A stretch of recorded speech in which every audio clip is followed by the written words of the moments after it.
compares compared to that first meeting, which you could describe as an over-the-top slugfest, marred by insults and interruptions that left many wishing the organizers could simply just cut the microphones. So tonight, while one candidate is answering a direct question for 2 minutes, the other candidate's microphone will be muted.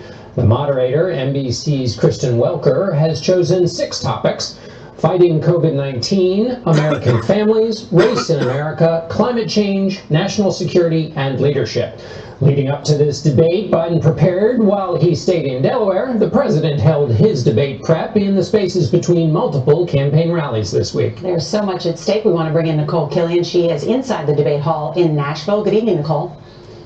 I gotta flip it over backwards. Nora, the Biden campaign says the former vice president will use tonight as another opportunity to speak directly to the American people and lay out his agenda. They view this debate as a test of presidential temperament and say Biden is prepared for whatever comes his way. You guys get your phone, your phone text. The president will go after Biden and his son Hunter, but they think that's going to backfire. Biden told reporters today he hopes the president plays by the rules. Nora?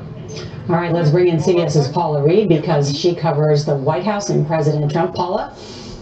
Good evening, Nora. President Trump heads into tonight's debate with little formal preparation. He said this week, though, he insists that he gets plenty of practice by fielding questions from reporters nearly every day. A senior campaign official says the president will try to focus at least some of tonight's discussion on Biden's son Hunter, but many of his other advisors are encouraging the president to let his opponent speak more than he did last time in the hope that Biden will make some mistakes. Nora. All right, Paula Reed, we are just moments away, and John Dickerson, can anything that happens tonight change the trajectory of this race? Well, it's the last moment of the race that is guaranteed to have a huge viewership. If it can, tonight's the night. All right, let's listen now to the moderator. Good evening from Belmont University in Nashville, Tennessee. I'm Kristen Welker of NBC News, and I welcome you to the final 2020 presidential debate between President Donald J. Trump and former Vice President Joe Biden. Tonight's debate is sponsored by the Commission on Presidential Debates. It is conducted under health and safety protocols designed by the Commission's health security advisor. The audience here in the hall has promised to remain silent. No cheers, boos, or other interruptions, except right now as we welcome to the stage former Vice President Joe Biden and President Donald J. Trump.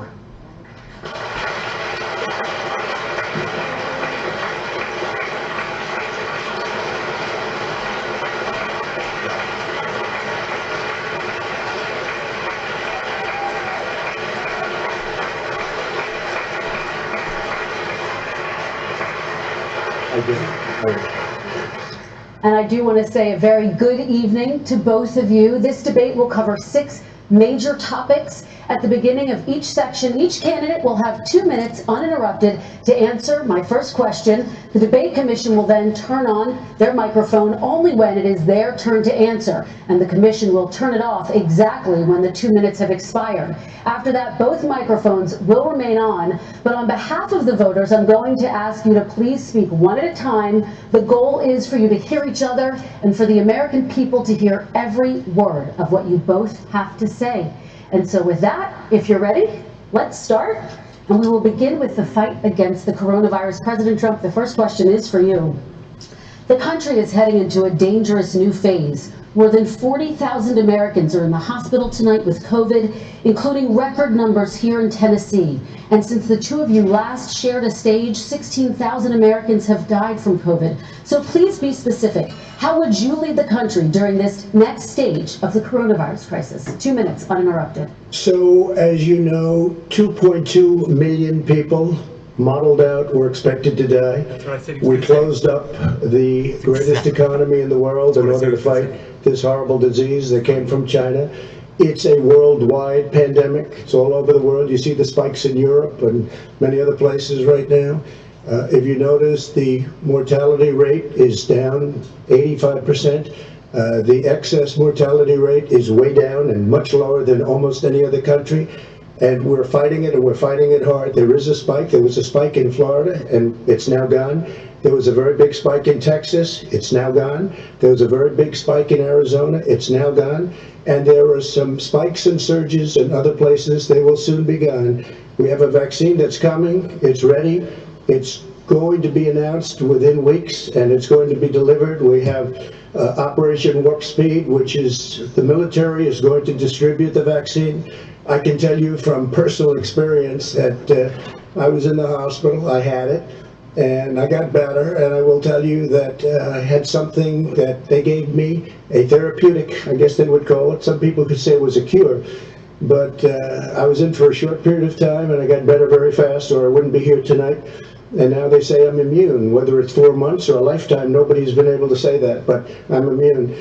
More and more people are getting better. We have a problem that's a worldwide problem. This is a worldwide problem, but I've been congratulated by the heads of many countries on what we've been able to do.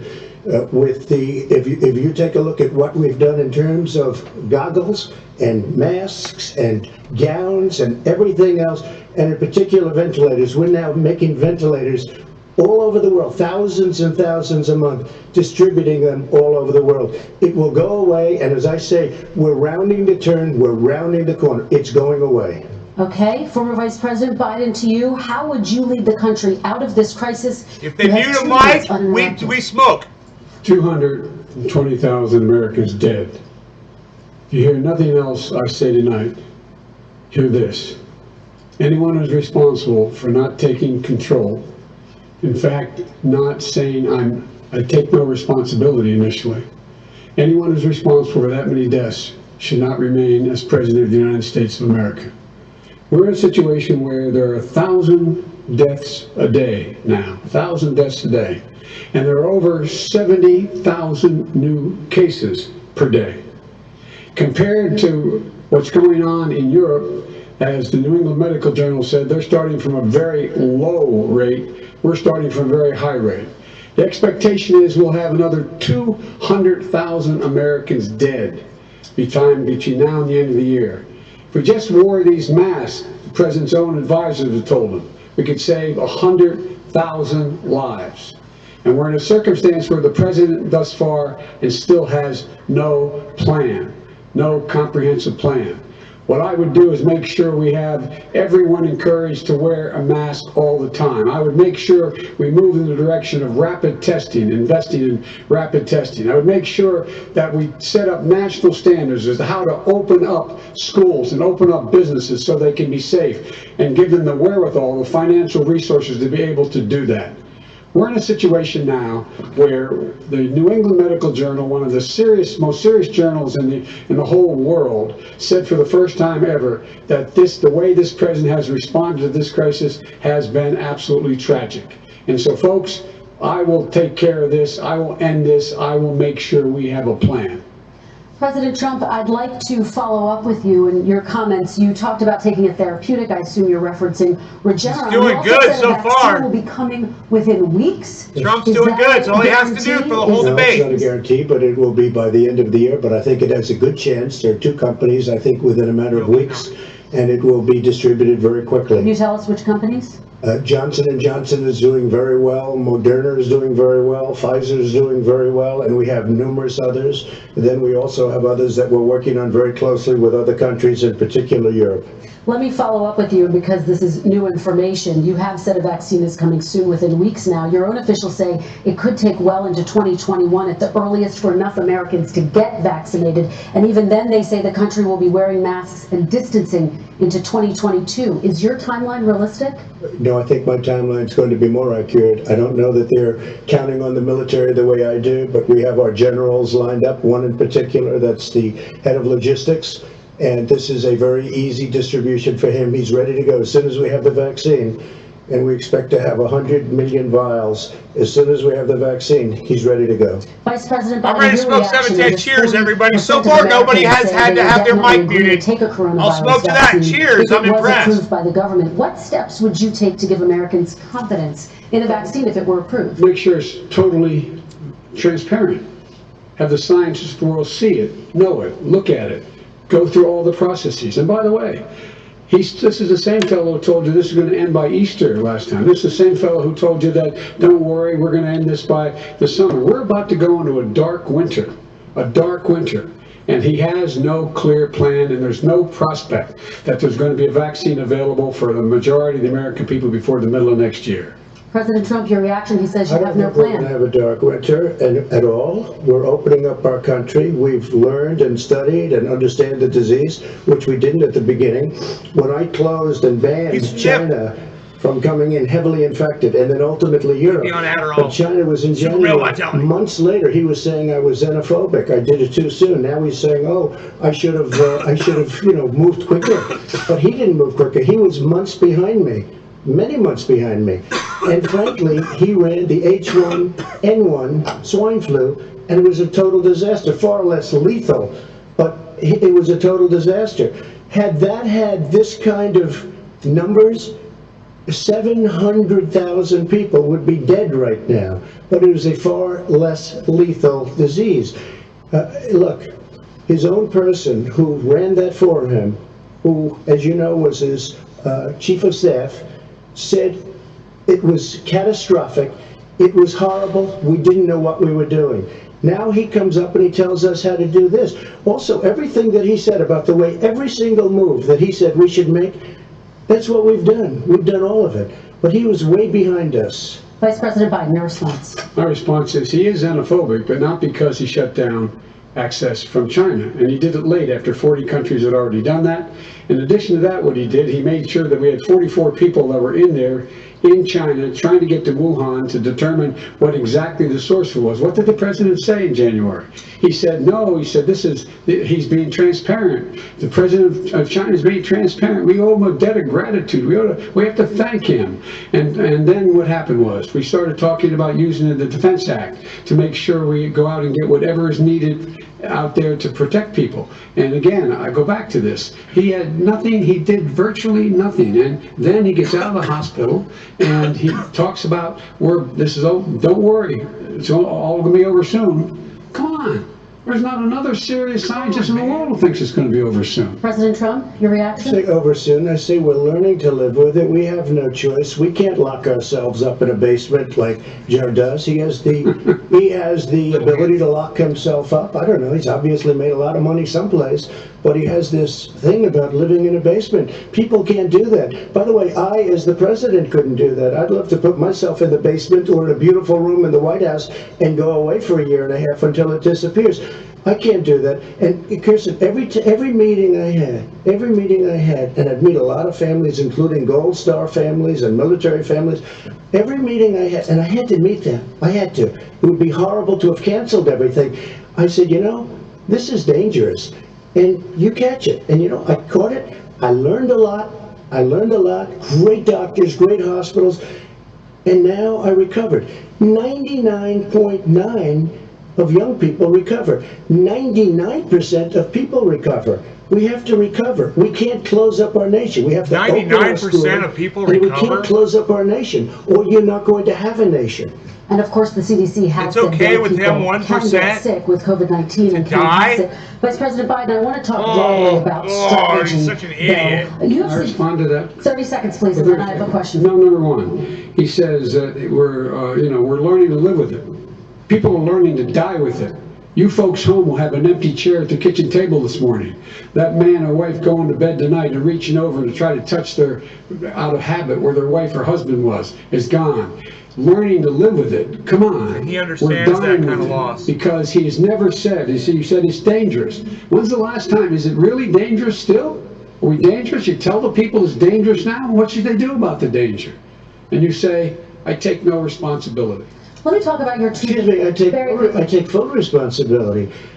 It's not my fault that it came here. It's China's fault. And you know what? It's not Joe's fault that it came here either. It's China's fault. They kept it from going into the rest of China for the most part, but they didn't keep it from coming out to the world, including Europe and ourselves. Vice President Biden. The fact is that when we knew it was coming, when it hit, what happened? What did the president say? He said, don't worry, it's going to go away. Be gone by Easter. Don't worry. The warm weather. Don't worry. Maybe inject bleach. He said he was kidding when he said that. A lot of people thought it was serious. A whole range of things the president has said. Even today, he thinks we are in control. We're about to lose 200,000 more people. President Trump. Look, perhaps just to finish this, I was kidding on that, but just to finish this, when I closed, he said I shouldn't have closed.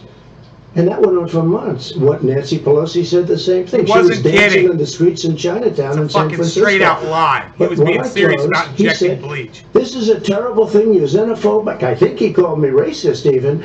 And because I was closing it to China. Now he says I should have closed it earlier. It just, Joe, it doesn't work. I didn't say either of those things. You certainly did. You certainly did. I talked about a xenophobia in a different context. It wasn't about closing the border to Chinese coming to the United States. All right, I want to talk about both of your different strategies to handle He thought I shouldn't have closed the border. Well, that's obvious. do you want to respond to that quickly, Vice President Biden? Okay. Let's talk about your different strategies toward dealing with this. Mr. Vice President, you suggested you would support new shutdowns if scientists recommended it. What do you say to Americans who are fearful laid down. the cost of shutdowns, Joe Biden just laid down. the economy, the higher rates of hunger, depression, domestic and substance abuse outweighs the risk of exposure to the virus? What I would say is I'm going to shut down the virus, not the country. It's his ineptitude that caused the country to have to shut down in large part. Why businesses have gone under, why schools are closed, why so many people have lost their living, and why they're concerned. Those other concerns are real. That's why he should have been, instead of in a sand trap in his golf course, he should have been negotiating with Nancy Pelosi and the rest of the Democrats and Republicans about what to do about the acts they were passing for billions of dollars to make sure people had the capacity. But you haven't ruled out more shutdowns.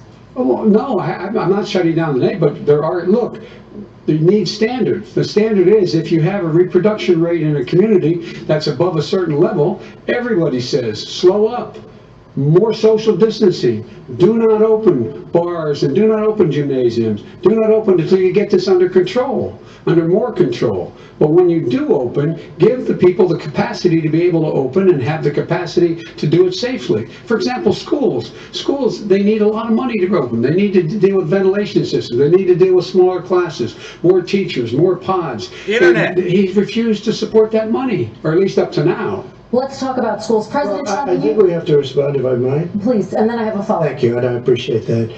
Look, all he does is talk about shutdowns, but forget about him. His Democrat governors, Cuomo in New York, you look at what's going on in California, you look at Pennsylvania, North Carolina, Democrats all, they're shut down so tight and they're dying. They're dying. And he supports all these people. All he talks about is shutdowns. No, we're not going to shut down, and we have to open our schools. And it's like, as an example, I have a young son. He also tested positive.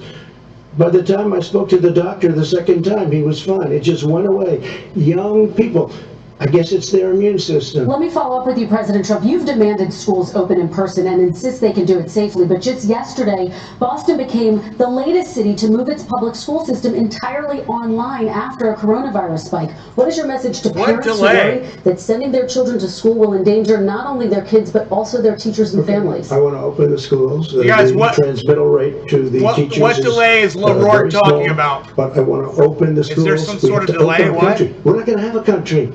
You can't do this. We can't keep this country closed. This is a massive country with a massive economy. People are losing their jobs. They're committing suicide. There's depression, alcohol, drugs at a level that nobody's ever seen before. There's abuse, tremendous abuse. We have to open our country. You know, I've said it often. The cure cannot be worse than the problem itself. And that's what's happening. And he wants to close down. He'll close down the country if one person in our massive bureaucracy says we should close it down. Vice President Biden, your response. Simply not true. We ought to be able to walk and chew gum at the same time. We ought to be able to safely open, but they need resources to open.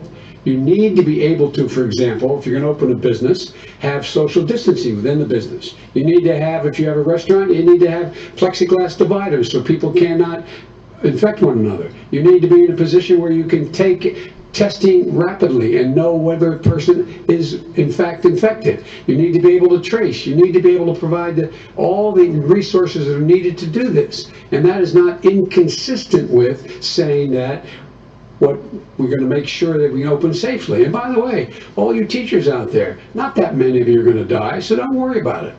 So don't worry about it. Wow, great. President Trump, let me follow up with you quickly. That was powerful. If you go and look at what's happened to New York, it's a ghost town.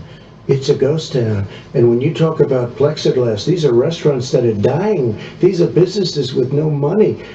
Putting up plexiglass is unbelievably expensive, and it's not the answer. I mean, you're going to sit there in a cubicle wrapped around with plastic. These are businesses that are dying, Joe. You can't do that to people. You just can't. Take a look at New York and what's happened to my wonderful city for so many years. I loved it. It was vibrant. It's dying. Everyone's leaving New York. Take a look at what New York has done in terms of turning the curve down in terms of the number of people dying. And I don't look at this in terms of the way he does. Blue states and red states. They're all the United States. Really good. And look at the states that are having such a spike You're welcome, Nick. The coronavirus. I love you guys. They're the red states. Thanks for staying and watching it with me. They're the states in the Midwest. They're the states in the upper Midwest. That's where the spike is occurring significantly. But they're all Americans. They're all Americans. And what we have to do is say, wear these masks, number one. Make sure we get the help that the businesses need that has money's already been passed to do that. It's been out there since the beginning of the summer, and nothing's happened. President, New York has lost more than 40,000 people, 11,000 people in nursing homes. President Trump, what When about... you say spike, take a look at what's happening in Pennsylvania, where they've had it closed. Take a look at what's happening with your friend in Michigan, where her husband's the only one allowed to do anything. It's been like a prison. Now, it was just ruled unconstitutional. Take a look at North Carolina. They're having spikes, and they've been closed, and they're getting killed financially. We can't let that happen, Joe. You can't let that happen. We have to open up, and we understand the disease. We have to protect our seniors. We have to protect our elderly. We have to protect especially our seniors with heart problems and diabetes problems, and we will protect them. We have the best testing in the world by far. That's why we have so many cases. Let me follow up with you before we move on to our next section. President Trump, this week you called Dr. Anthony Fauci, the nation's best-known infectious disease expert, quote, a disaster. You described him and other medical experts as, quote, idiots. If you're not listening to them, who are you listening to fight this? I'm listening to all of them, including Anthony. I get along very well with Anthony, but he did say, don't wear masks. He did say, as you know, this is not going to be a problem. I think he's a Democrat, but that's okay. He said, this is not going to be a problem. We are not going to have a problem at all. When Joe says that, I said, Anthony Fauci said, and others, and many others, and I'm not knocking him a lot. Nobody knew. Look, nobody knew what this thing was. Nobody knew where it was coming from, what it was. We've learned a lot.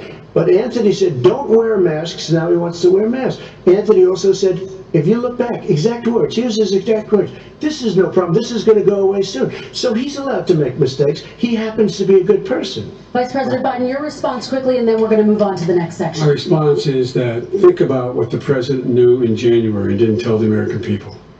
He was told this was a serious virus that spread in the air, and it was much worse than the flu. He went on record and said to one of your colleagues, recorded, that in fact he knew how dangerous it was, but he didn't want to tell us. He didn't want to tell us because he didn't want us to panic. He didn't want us, Americans don't panic. He panicked. But guess what? In the meantime, we find out in the New York Times the other day that, in fact, his folks went to Wall Street and said this is a really dangerous thing, and a memo out of that meeting, not from his administration, but from some of the brokers, said sell short because we got to get moving. It's a dangerous problem. Well, this is I'm going to give you 30 seconds to respond, and then we're going to move on. I don't know. Somebody went to Wall Street. You're the one that takes all the money from Wall Street. I don't take it. You have raised a lot of money, tremendous amounts of money. And every time you raise money, deals are made, you know. I could raise so much more money as president and as somebody that knows most of those people. I could call the heads of Wall Street, the heads of every company in America. I would blow away every record, but I don't want to do that because it puts me in a bad position. And then you bring up Wall Street. You shouldn't be bringing up Wall Street because you're the one that takes the money from Wall Street, not me. I could blow away your records that, like you wouldn't believe. We don't need money. We have plenty of money. In fact, we beat Hillary Clinton with a tiny fraction of the money that she was able. All right, gentlemen, we're going to move on. Average contribution, $43. All right, we're going to move on to our next section, which is national security. And I do want to start with the security of our elections and some breaking news from overnight. Just last night, top intelligence officials confirmed again that both Russia and Iran are working to influence this election. Both countries have obtained U.S. voter registration information, these officials say, and Iran sent intimidating messages to Florida voters. This question goes to you, Mr. Vice President. What would you do to put an end to this threat? You have 2 minutes uninterrupted. I made it clear, and I ask everyone else to take the pledge. I made it clear that any country, no matter who it is, that interferes in American elections will pay a price. They will pay a price. And it's been overwhelmingly clear this election, I won't even get into the last one, this election, that Russia has been involved, China has been involved to some degree, and now we learn that Iran is involved. They will pay a price if I'm elected. They're interfering with American sovereignty. That's what's going on right now. They're interfering with American sovereignty. And to the best of my knowledge, I don't think the president said anything to Putin about it. I don't think he's stalking him a lot. I don't think he said a word. I don't know why he hadn't said a word to Putin about it. And I don't know what he has recently said, if anything, to the Iranians. My guess is he'd probably be more outspoken with regard to the Iranians. But the point is this, folks. We are in a situation where we have foreign countries trying to interfere in the outcome of our election. His own national security advisor told him that what is happening with his buddy, well, I shouldn't, his buddy, Rudy Giuliani, he's being used as a Russian pawn. He's being fed information that is Russian, that is not true. And then what happens? Nothing happens. And then you find out that everything that's going on here, Russia is wanting to make sure that I do not get elected the next president of the United States, because they know I know them and they know me. I don't understand why this president is unwilling to take on Putin when he's actually paying bounties to kill American soldiers in Afghanistan, when he's engaged in activities that are trying to destabilize all of the NATO. I don't know why he doesn't do it, but it's worth asking the question, why isn't that being done? Any country that interferes with us will, in fact, pay a price because they're affecting our sovereignty. President Trump, same question to you. Let me ask the question. You're going to have 2 minutes to respond. For 2 elections in a row now, there has been substantial interference from foreign adversaries. What would you do in your next term to put an end to this? 2 minutes uninterrupted. Well, let me respond to the first part as Joe answered. Joe got $3.5 million from Russia. Here we go. And it came through Putin because he was very friendly with the former mayor of Moscow, and it was the mayor of Moscow's wife. And you got $3.5 million. Your family got $3.5 million. Your family. You know, someday you're going to have to explain why did he get 3.5. I never got any money from Russia. I don't get money from Russia. I knew he was going to match it. Your thing last night. Good job, Trump. About that. Good job. Through John Ratcliffe, who was fantastic. Dude, he said, he's dropping bombs, one bro. thing that's common to both of them. They both want you to lose, because there has been nobody tougher to Russia. Between the sanctions, nobody tougher than me on Russia. Between the sanctions, between all of what I've done with NATO, you know, I've got the NATO countries to put up an extra $130 billion, going to $420 billion a year. That's to guard against Russia. I sold, while he was selling pillows and sheets, I sold tank busters to Ukraine. There has been nobody tougher on Russia than Donald Trump. Wow. And I'll tell you, they were so bad. They took over the submarine port. You remember that very well. During your term, during you and Barack Obama, they took over a big part of what should have been Ukraine. You handed it to them, but you were getting a lot of money from Russia. They were paying you a lot of money, and they probably still are. But now, with what came out today, it's even worse. All of the emails, the horrible emails of the kind of money that you were raking in, you and your family. And Joe, you were vice president when some of this was happening, and it should have never happened. And I think you owe an explanation to the American people. Why is it? Somebody just had a news conference a little while ago who was essentially supposed to work with you and your family, but what he said was damning. And regardless of me, I think you have to clean it up and talk to the American people. Maybe you can do it right now. Vice President Biden, you may respond in 30 seconds. And then I do want to follow up on the election security. I have not taken a penny from any foreign source ever in my life. We learned that this president paid 50 times the tax in China, has a secret bank account with China, does business in China, and in fact is talking about me taking money.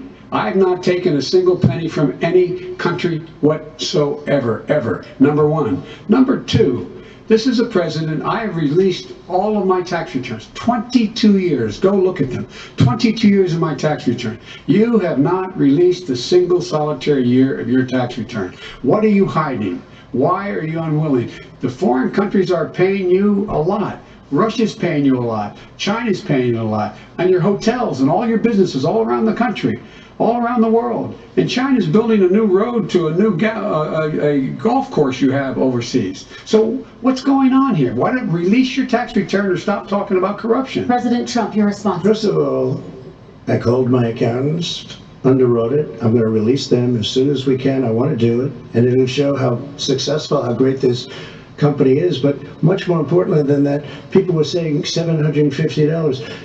I asked them a week ago, I said, what did I pay? They said, sir, you prepaid tens of millions of dollars. I prepaid my tax. Tens over the last number of years. Tens of millions of dollars I prepaid. Because at some point they think it's an estimate. They think I may have to pay tax. So I already prepaid it. Nobody told me that. Did your accountant Nobody told you that. Excuse me. And it wasn't written whenever they write this. They keep talking about $750, which I think is a filing fee. But let me just tell you, I prepaid millions and millions of dollars in taxes. Number one. Number two, I don't make money from China. You do. I don't make money from Ukraine. You do. I don't make money from Russia. You made $3.5 million, Joe, and your son gave you, they even have a statement that we have to give 10% to the big man. You're the big man, I think. I don't know, maybe you're not, but you're the big man, I think. Your son said we have to give 10% to the big man. Joe, what's that all about? It's terrible. All right, gentlemen, I want to ask you both some questions about all of this, but I'm going to let you both respond very quickly. You just said you spoke to your accountant about potentially releasing your taxes. Did he tell you when you can release them? Do you have a deadline for when you're going to release them? I get treated worse than the Tea Party got treated. Because I have a lot of people in there, deep down in the IRS, they treat me horribly. We made a deal, it was all settled until I decide to run for president. I get treated very badly by the IRS, very unfairly. But we had a deal all done. As soon as we're completed with the deal, I want to release it. But I have paid millions and millions of dollars, and it's worse than paying. I paid in advance. It's called prepaying your taxes. Okay. I paid in advance. I want to ask you both about questions regarding your potential foreign entanglements and questions that have been raised to give you both a chance to talk about this more broadly. Respond very quickly, and then I'll get to my question. Why did he's been saying this for 4 years? Show us. Just show us. Stop playing around. You've been saying for 4 years you're going to release your taxes. Nobody knows, Mr. President. What they do know is you're not paying your taxes, or you're paying taxes that are so low. When last time he said what he paid, he said, I only pay that little because I'm smart. I know how to game the system. Come on. Come on, folks. So, President Trump, and then I want to get to two questions to both of you. Sure. I was put through a phony witch hunt for 3 years. It started before I even got elected. They spied on my campaign. No president should ever have to go through what I went through. Let me just say this. Mueller and 18 angry Democrats and FBI agents all over the place spent $48 million. They went through everything I had, including my tax returns, and they found absolutely no collusion and nothing wrong. 48 million. I guarantee you, if I spent 1 million on you, Joe, I could find plenty wrong. Because the kind of things that you've done and the kind of monies that your family has taken, I mean, your brother made money in Iraq, millions of dollars. Your other brother made a fortune, and it's all through you, Joe. And they say you get some of it, and you do live very well. You have houses all over the place. You live very well. All right, gentlemen, let me just ask some questions about all of this broadly. Vice President Biden, there have been questions about the work your son has done in China and for a Ukrainian energy company when you were vice president. In retrospect, was anything about those relationships inappropriate or unethical? Nothing was unethical. Here's what the deal. With regard to Ukraine, we had this whole question about whether or not, because he was on the board, I later learned of a Burisma, a company, that somehow I had done something wrong. Yet every single solitary person, when he was going through his impeachment, testifying under oath who worked for him, said I did my job impeccably. I carried out U.S. policy. Not one single solitary thing was out of line. Not a single thing, number one. Number two, the guy who got in trouble in Ukraine was this guy trying to bribe the Ukrainian government to say something negative about me, which they would not do and did not do because it never, ever, ever happened. My son has not made money in terms of this thing about, what are you talking about, China. I have not had it. The only guy who made money from China is this guy. He's the only one. Nobody else has made money from China. President Trump, let me ask my question to you. Okay, just one thing. Very quickly. His son didn't have a job for a long time, was sadly no longer in the military service. I won't get into that. And he didn't have a job. As soon as he became vice president, Burisma, not the best reputation in the world. I hear they paid him $183,000 a month. Listen to this. 183, and they gave him a $3 million upfront payment. All right. And he had no energy. I'm going to let the Vice President respond to that quickly, and then I need to get to a question to you. No basis for that. Everybody investigated that. No one said anything he did was wrong in Ukraine. Okay, President Trump, this is for you. Since you took office, you've never divested from your business. You've personally promoted your properties abroad. A report this week, which was referenced, does indicate that your company has a bank account in China. So how can voters know that you don't have any foreign conflicts of interest? I have many bank accounts, and they're all listed, and they're all over the place. I mean, I was a businessman doing business. The bank account you're referring to, which is, everybody knows about it, it's listed. The bank account was in 2013. That's what it was. It was open to do. It was closed in 2015, I believe. And then I decided, because I was thinking about doing a deal in China like millions of other people. I was thinking about it, and I decided I'm not going to do it. Didn't like it. I decided not to do it. Had an account open, and I closed it. Okay. Excuse me. And then, unlike him, where he's vice president and he does business, I then decided to run for president after that. That was before. So I closed it before I even ran for president, let alone became president.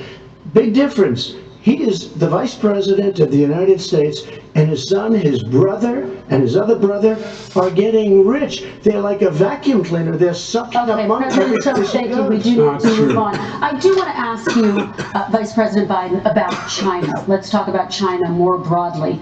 There have, of course, President Trump has said that they should pay for not being fully transparent in regards to the coronavirus. If you were president, would you make China pay? And please be specific, what would that look like? What I'd make China do is play by the international rules, not like he has done. He has caused the deficit of China to go up, not down, with China, up, not down. We are making sure that in order to do business in China, you have to give all your intellectual property. You have to have a partner in China. It's 51%. We would not do that at all, number one. Number two, we're in a situation where China would have to play by the rules internationally as well. When I met with Xi, when I was still vice president, he said we're setting up air identification zones in the South China Sea. You can't fly through them. I said we're going to fly through them. We just flew B-52, B-1 bombers through it. We're not going to pay attention. They have to play by the rules. And what's he do? He embraces guys Billy, like I was pointing at the tie before. Like in North Isn't that Korea hilarious? The big red tie and big blue tie. The Chinese president and Putin and others. Stupid. And he puts his finger down all of our friends, all of our allies. We make up we're 25% of the world's economy. We need to be having the rest of our friends with us saying to China, these are the rules. You play by them or you're going to pay the price for not paying by them economically. That's the way I will run it. And that's what we did in upholding steel tariffs and a range of other things when we were president and vice president. All right, and let's talk about North Korea. Excuse me, no, I have to respond to that. Okay. Very quickly, and then we're going to move on to North Korea. With $1.5 billion from China after spending 10 minutes in office and being in Air Force 2, number one. Number two, there's a very strong email talking about your family wanting to make $10 million a year for introductions. President Trump, on China policy though, what specifically are you going to do? What specifically are you going to do to make China pay? You've said you're going to make them pay. China is paying. They're paying billions and billions of dollars. I just gave $28 billion. New sanctions? I just gave $28 billion to our farmers. Taxpayers' money. Taxpayers' money. You know, the taxpayers, it's called China. China Not paid true. $28 billion, and you know what they did to pay it, Joe? They devalued their currency, and they also paid up. And you know who got the money? Our farmers, our great farmers, because they were targeted. You never charged them anything. Also, I charged them 25% on dumped steel because they were killing our steel industry. We were not going to have a steel industry. Okay. And now we have a steel industry. Vice President Biden, your response, please. My response is, look, this isn't about, there's a reason why he's bringing up all this malarkey. There's a reason for it. He doesn't want to talk about the substantive issues. It's not about his family and my family. It's about your family. And your family's hurting badly. If you're making less than, if you're a middle-class family, you're getting hurt badly right now. You're sitting at the kitchen table this morning deciding, well, we can't get new tires, the ball, because we have to wait another month or so. Or are we going to be able to pay the mortgage? Or who's going to tell her she can't go back to community college? They're the decisions you're making. And the middle-class families like I grew up in Scranton and Claymont, they're in trouble. We should be talking about your families, but that's the last thing he wants to talk about.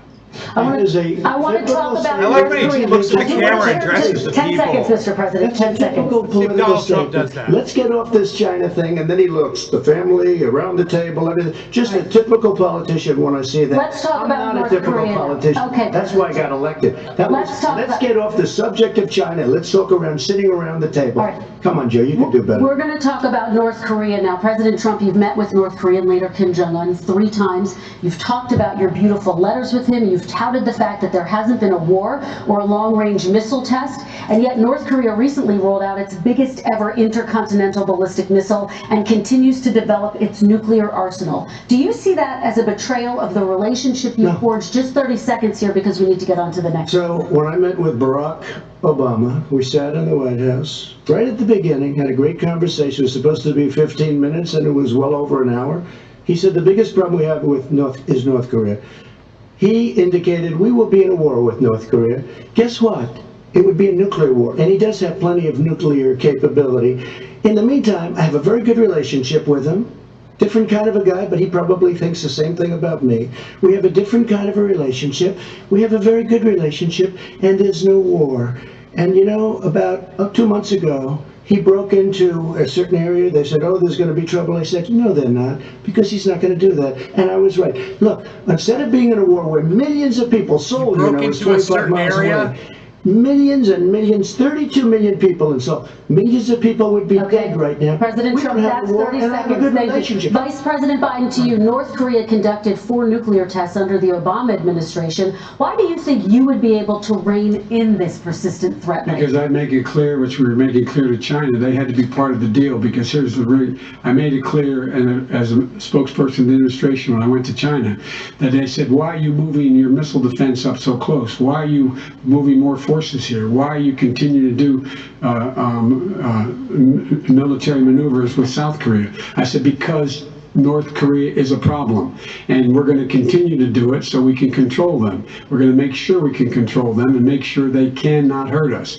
And so if you want to do something about it, step up and help. If not, it's going to continue. What has he done? He's legitimized North Korea. He's talked about his good buddy who's a thug, and he talks about how we're better off, and they have much more capable missiles, able to reach U.S. territory much more easily than ever did before. Let me follow up with you, Vice President Biden. You've said you wouldn't meet with Kim Jong-un without preconditions. Are there any conditions under which you would meet with him? On the condition that he would agree that he would be drawing down his nuclear capacity to get the Korean Peninsula should be a nuclear-free zone.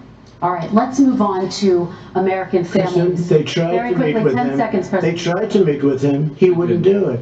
He didn't like Obama. He didn't like him. He wouldn't do it. Okay, I gotta give him a chance to respond to that before we move on. And that's okay. You know what, North Korea, we're not in a war. We have a good relationship. You know, people don't understand. Having a good relationship with leaders of other countries is a good thing. We have a lot of questions to get to. Your response. And we had a good relationship with Hitler before he, in fact, invaded Europe, the rest of Europe. Come on. The reason he would not meet with President Obama is because President Obama said, we're going to talk about denuclearization. We're not going to legitimize you. We're going to continue to put stronger and stronger sanctions on you. That's why he wouldn't meet with us. All right, let's move on. Let's move on and talk about American families. He left me a mess, Kristen. President Trump, okay. They left me a mess. North Korea was a mess. And in fact, if you remember the first 2 or 3 months, there was a very dangerous period in my first 3 months before we sort of worked things out a little bit. Okay. There was a they left us a mess. And Obama would be, I think, the first to say it was the single biggest problem he thought that our country. Okay, let's move on to American families and the economy. One of the issues that's most important to them is health care, as you both know. Today there was a key vote on a new Supreme Court Justice, Amy Coney Barrett, and health care is at the center of her confirmation fight. Over 20 million Americans get their health insurance through the Affordable Care Act. It's headed to the Supreme Court, and your administration, Mr. President, is advocating for the court to overturn it. If the Supreme Court does overturn that law, those 20 million Americans could lose their health insurance almost overnight. So what would you do if those people have their health insurance taken away? You have 2 minutes uninterrupted. Sure. First of all, I've already done something that nobody thought was possible. Through the legislature, I terminated the individual mandate. That is the worst part of Obamacare, as we call it. The individual mandate where you have to pay a fortune for the privilege of not having to pay for bad health insurance. I terminated. It's gone. Now it's in court because Obamacare is no good. But then I made a decision. Run it as well as you can to my people, great people. Run it as well as you can. I could have gone the other route. Give him 10 seconds. He talked for like 30. They ran it. And they let him talk. Premiums are down, everything's down. Here's the problem. No matter how well you run it, it's no good. What we'd like to do is terminate it. We have the individual mandate done.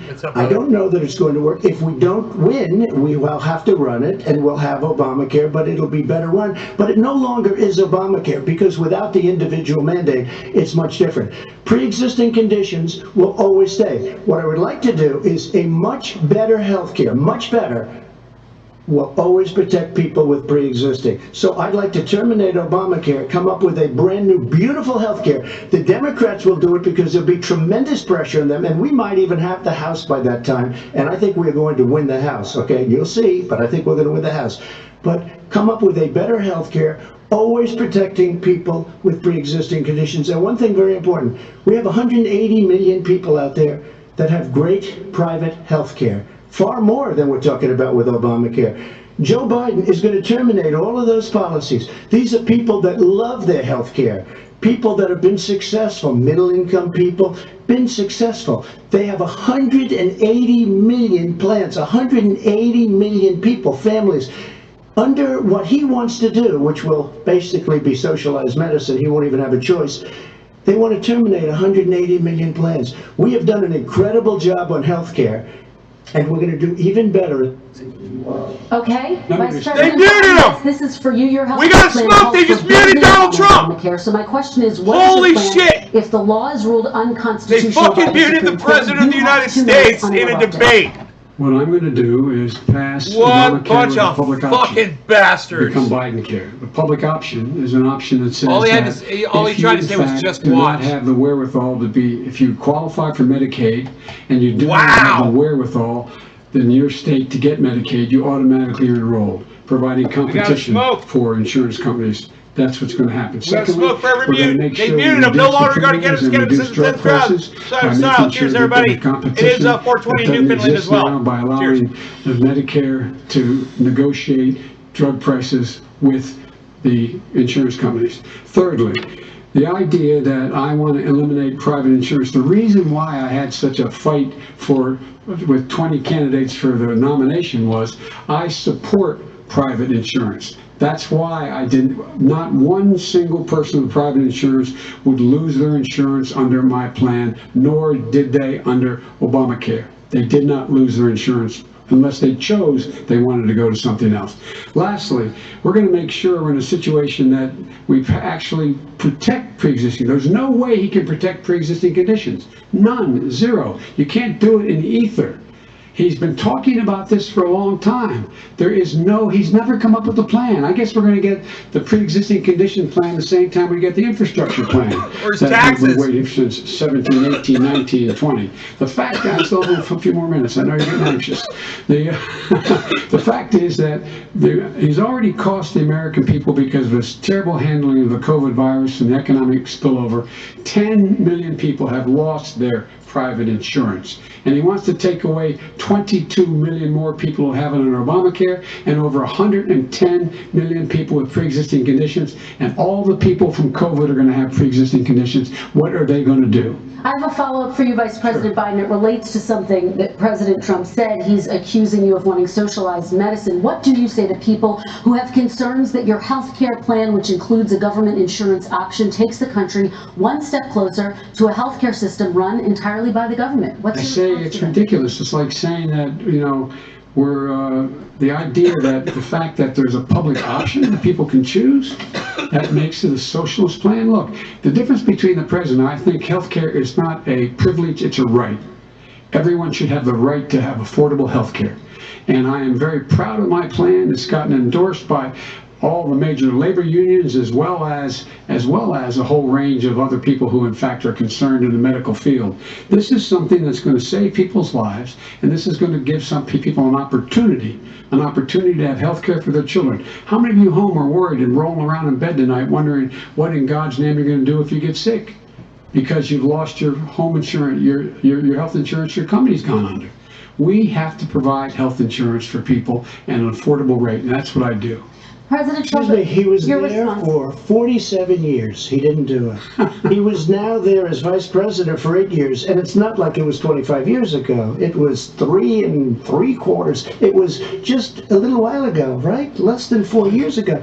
He didn't do anything. He didn't do it. He wants socialized medicine, and it's not that he wants it. His vice president, I mean, she is more liberal than Bernie Sanders and wants it even more. Bernie Sanders wants it. The Democrats want it. You're going to have socialized medicine, just like you want it with fracking. We're not going to have fracking. We're going to stop fracking. We're going to stop fracking. Then he goes to Pennsylvania after he gets a nomination, where he got very lucky to get it. And he goes to Pennsylvania and he says, oh, we're going to have fracking. And you never ask that question. And by the way, so far, I respect very much the way you're handling this, I have to say. By the way, but somebody should ask the question. You can ask he goes for a year. There will be we have a number of topics. No, but that's a big question. We're going to get to the same thing with socialized medicine. Vice President, your response, please. My response is people deserve to have affordable health care, period. Period.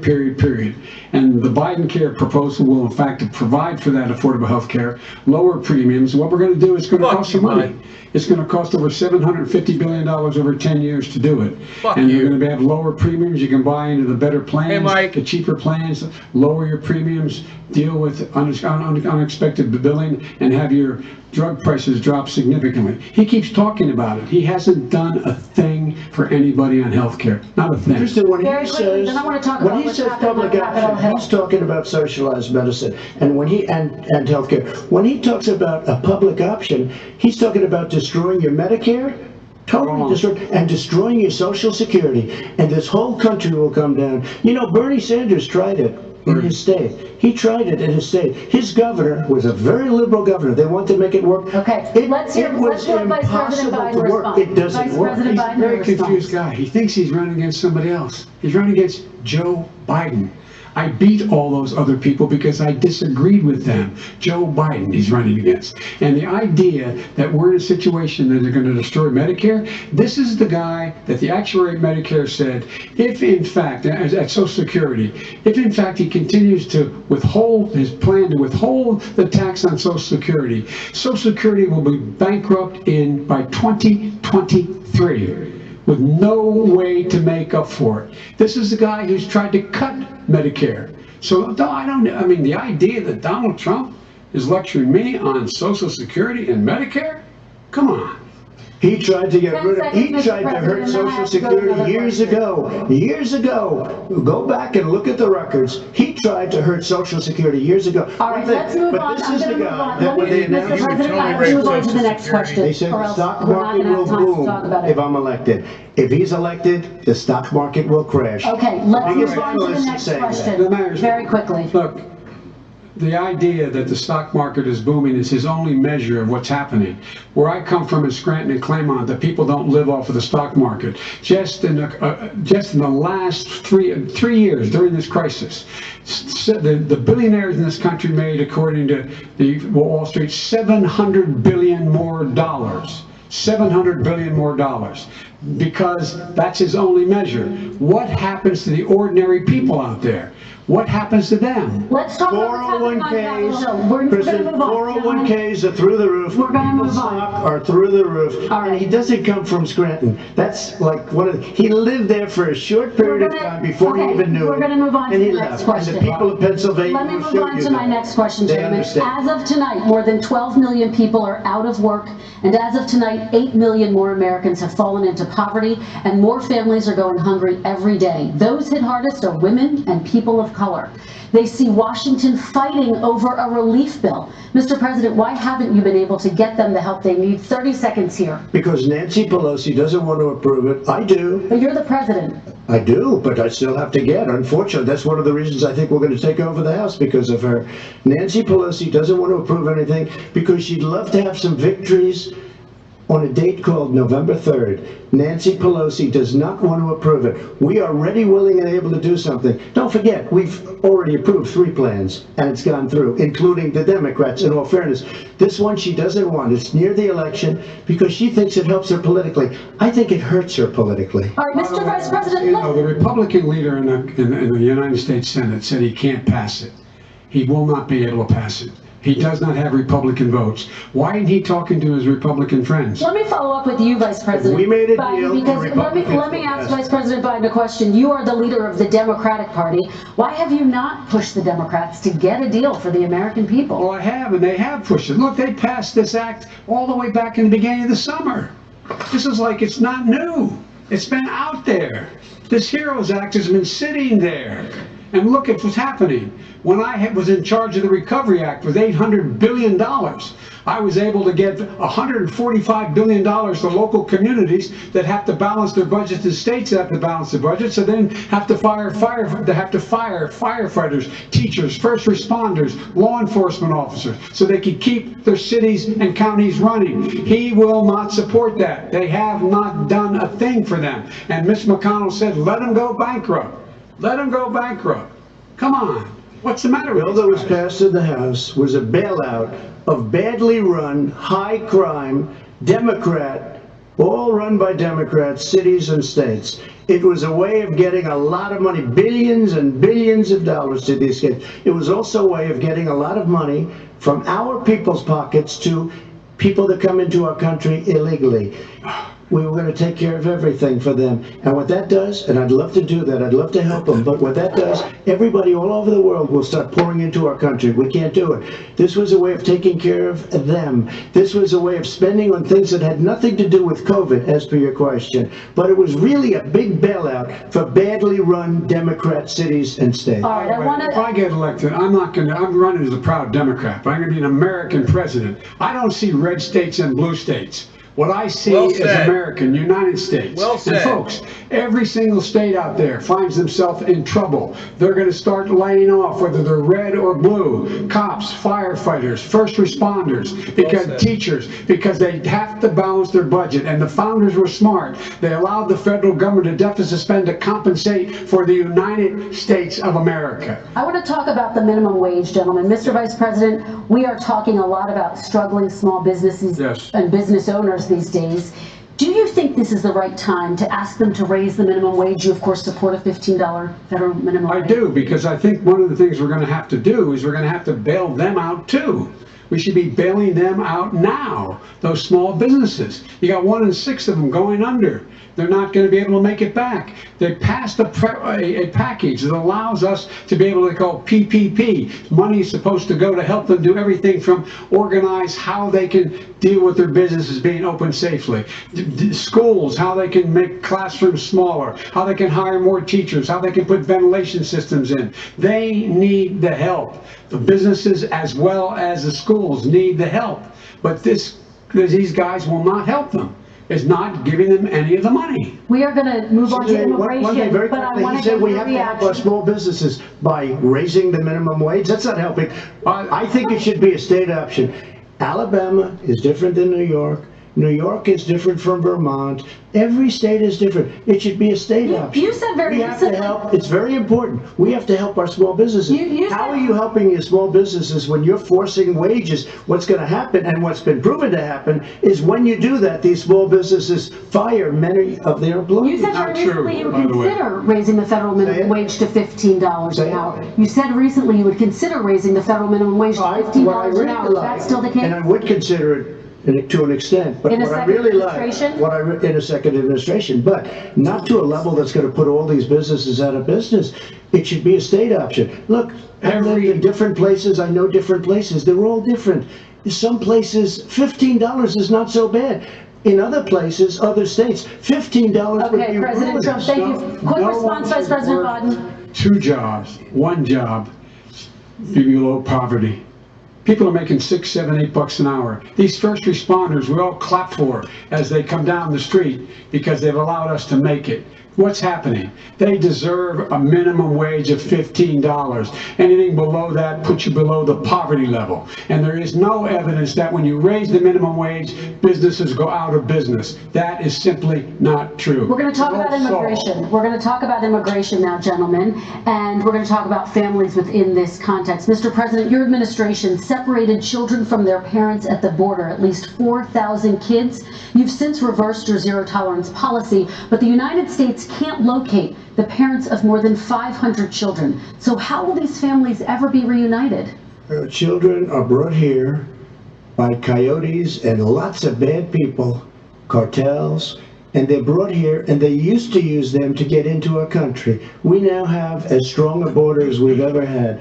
We're over 400 miles of brand new wall. You see the numbers, and we let people in, but they have to come in legally, and they come in through But how will you reunite these kids with their families, Mr. President? They built cages. You know, they used to say, I built the cages, and then they had a picture in a certain newspaper, and it was a picture of these horrible cages, and they said, look at these cages. President Trump built them, and then it was determined they were built in 2014. That was him. Do you have a plan to reunite the kids? Yes, we're working on it we're trying very hard. But a lot of these kids come out without the parents. They come over through cartels and through coyotes and through gangs. Vice President Biden, let me bring you into this conversation. Quick response and then another question to you. These 500 plus kids came with parents.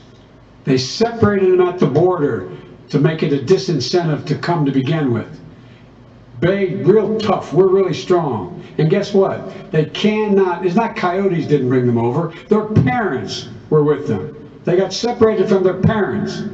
And it makes us a laughing stock and violates every notion of who we are as a nation.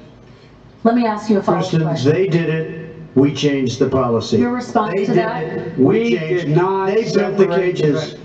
Who built the cages, Joe? Let's talk about what Who built the cages, Joe? Let's talk about what we're talking about. What happened? Parents were ripped, their kids were ripped from their arms and separated. And now they cannot find over 500 of sets of those parents, and those kids are alone. Nowhere to go. Nowhere to go. It's criminal. It's criminal. Let me ask you about I will say this. They went down, we brought reporters, everything. They are so well taken care of. They're in facilities that were so clean. But some of them haven't been reunited. But just ask one question.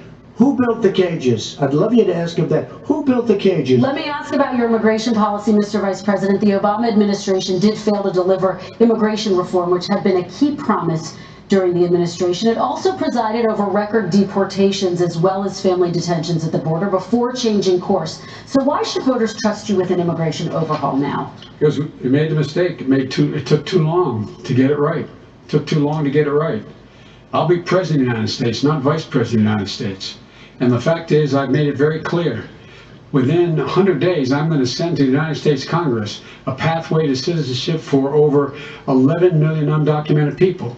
And all of those so-called dreamers, those DACA kids, they're going to be immediately certified again to be able to stay in this country and put on a path to citizenship. The idea that they are being sent home by this guy, and they want to do that, is they're going to a country they've never seen before. I can imagine you're 5 years old, your parents are taking you across the Rio Grande River, and it's illegal. And you say, oh no, Mom, leave me here. I'm not going to go with you. They've been here. Many of them are model citizens. Over 20,000 of them are first responders. out there taking care of people during this crisis. We owe them. We owe them. Kristen, he had 8 years to do what he said he was going to do. And I've changed without having a specific. We got rid of catch and release. We got rid of a lot of horrible things that they put in and that they lived with. But he had 8 years he was vice president. He did nothing except build cages to keep children in. Vice President Biden, your response. The catch and release, you know what he's talking about there? If in fact you had a family came across and they were arrested, they in fact were given a date to show up for their hearing. They were released, and guess what? They showed up for a hearing. And this is the first president in the history of the United States of America that anybody seeking asylum has to do it in another country. That's never happened before in America.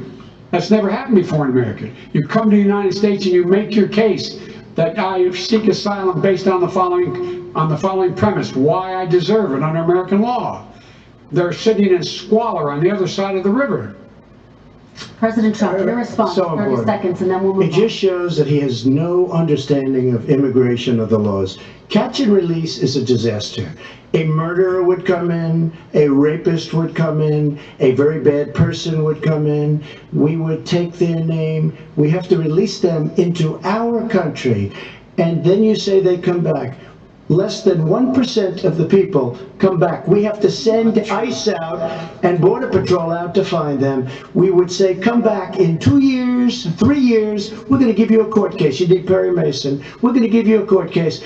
When you say they come back, they don't come back, Joe. Yeah. They never come back. Only the really, I hate to say this, but those with the lowest IQ, they might come back. Okay, President Trump, let's give Vice President Biden a chance to respond, and then we're going to move on to the next section. You don't know the law, Joe. Vice President Biden, your response. Know the law, what he's telling you is simply not true. Well, check it out. They don't come back. Check it out. All right, let's move on. But we don't have to worry about it because they terminated it, so we don't have to worry about it. Let's move on to the next section. And you have 525 kids not knowing where in God's name they're going to be and lost their parents. Go ahead. All right. Let's talk about our next section, which is race in America. And I want to talk about the way Black and brown Americans experience race in this country. Part of that experience is something called the talk. It happens regardless of class and income. Parents who feel they have no choice but to prepare their children for the chance that they could be targeted, including by the police, for no reason other than the color of their skin. Mr. Vice President, in the next 2 minutes, I want you to speak directly to these families. Do you understand why these parents fear for their children? I do. I do. You know, my daughter is a social worker, and she's written a lot about this. She has a graduate degree from the University of Pennsylvania in social work. And you know, one of the reasons why I ended up working on the east side of Wilmington, Delaware, which is 90% African American, was to learn more about what was going on. I never had to tell my daughter, if she's pulled over, make sure she puts, for a traffic stop, put both hands on top of the wheel and don't reach for the glove box because someone may shoot you. You wrote the crime bill. Parent, what no a hypocrite. How wealthy or how poor they are, has to teach their child when you're walking down the street. This fucking don't have a piece hoodie of on when you shit. go across the street. I wonder if Trump's sure going to that say in it. fact, if you wrote the crime bill, this, bro. Yes, sir. No, sir. Hands on top of the wheel, because you are in fact the victim, whether you're a person making child of a $300,000 a year person or someone who's on food stamps. The fact of the matter is there is institutional racism in America.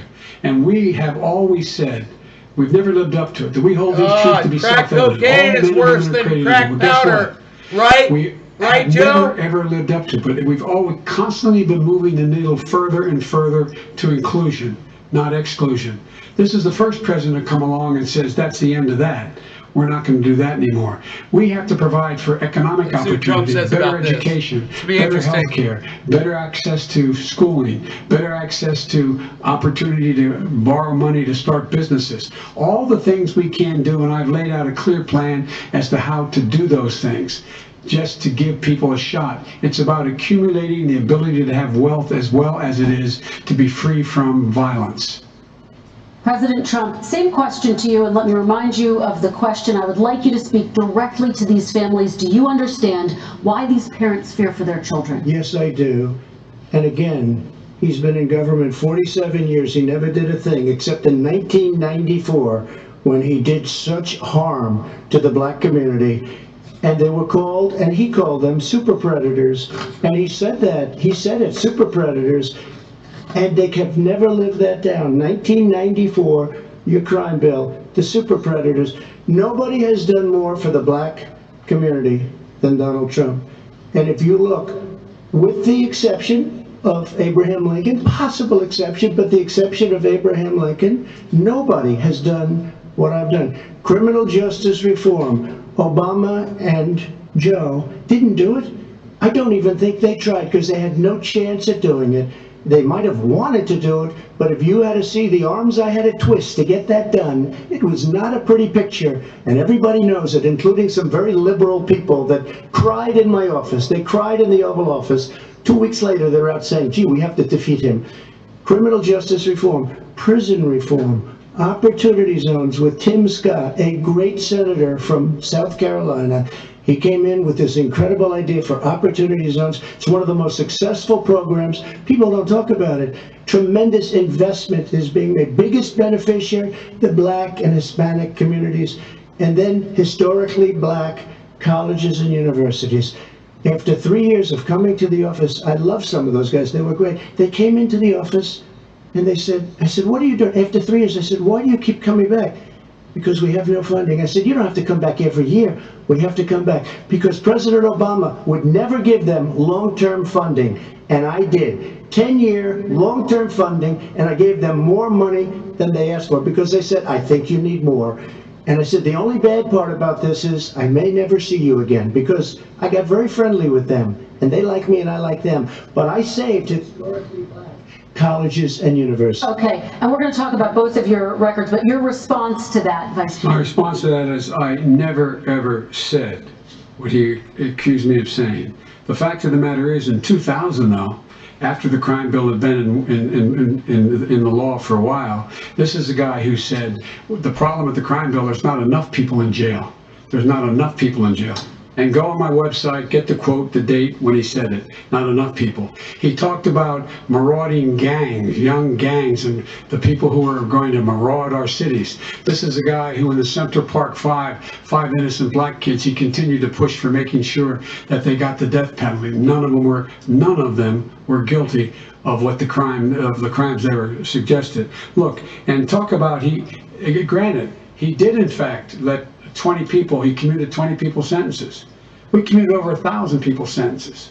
Over 1,000. The very law he's talking about is a law that, in fact, initiated by Barack Obama. And secondly, we're in a situation here where the federal prison system was reduced by 38,000 people under our administration.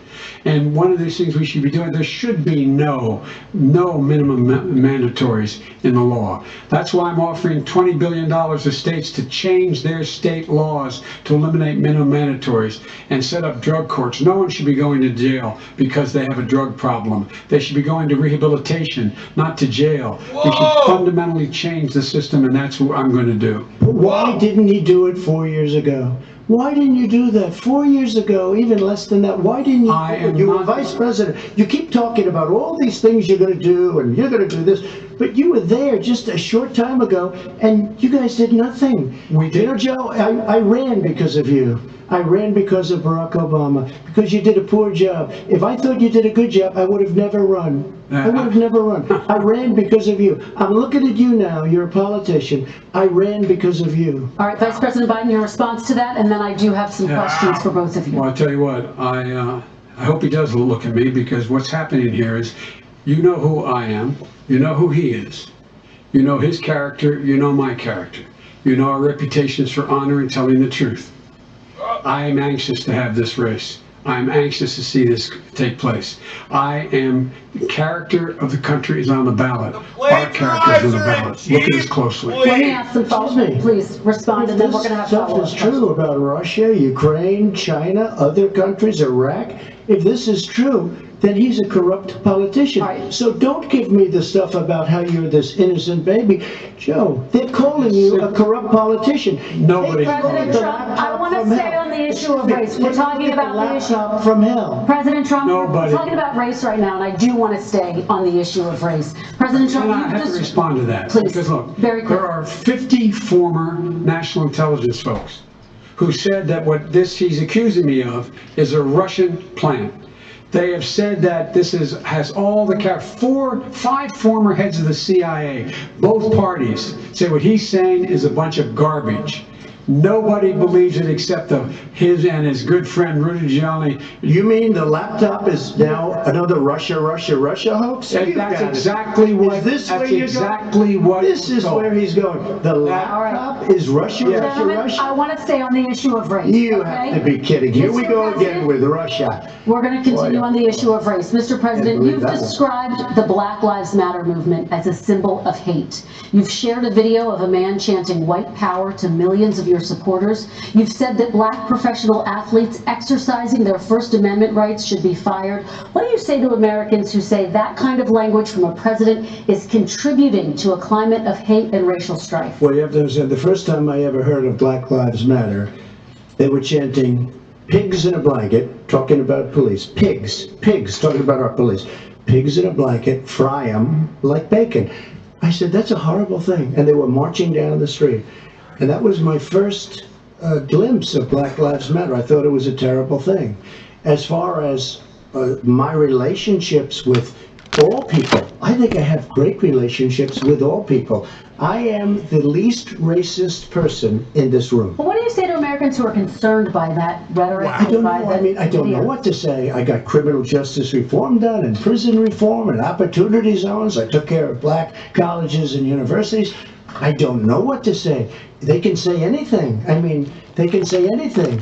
It makes me sad because I am the least racist person. I can't even see the audience because it's so dark, but I don't care who's in the audience. I'm the least racist person in this room. Okay, Vice President Biden, let me ask you very quickly, and then I have a follow-up question for you. Abraham Lincoln here is one of the most racist presidents we've had in modern history. He pours fuel on every single racist fire. Every single one. Started off his campaign coming down the escalator saying he's going to get rid of those Mexican rapists. He's banned Muslims because they're Muslims. He has moved around and made everything worse across the board. He says about the poor boys, last time we were on stage here, he said, I told them to stand down and stand ready. Come on. This guy is a dog whistle about as big as a foghorn. President Trump, I'm going to give you 10 seconds to respond. You made a reference to Abraham Lincoln. Where did that come in? I mean, you said you're Abraham Lincoln. Where did that? No.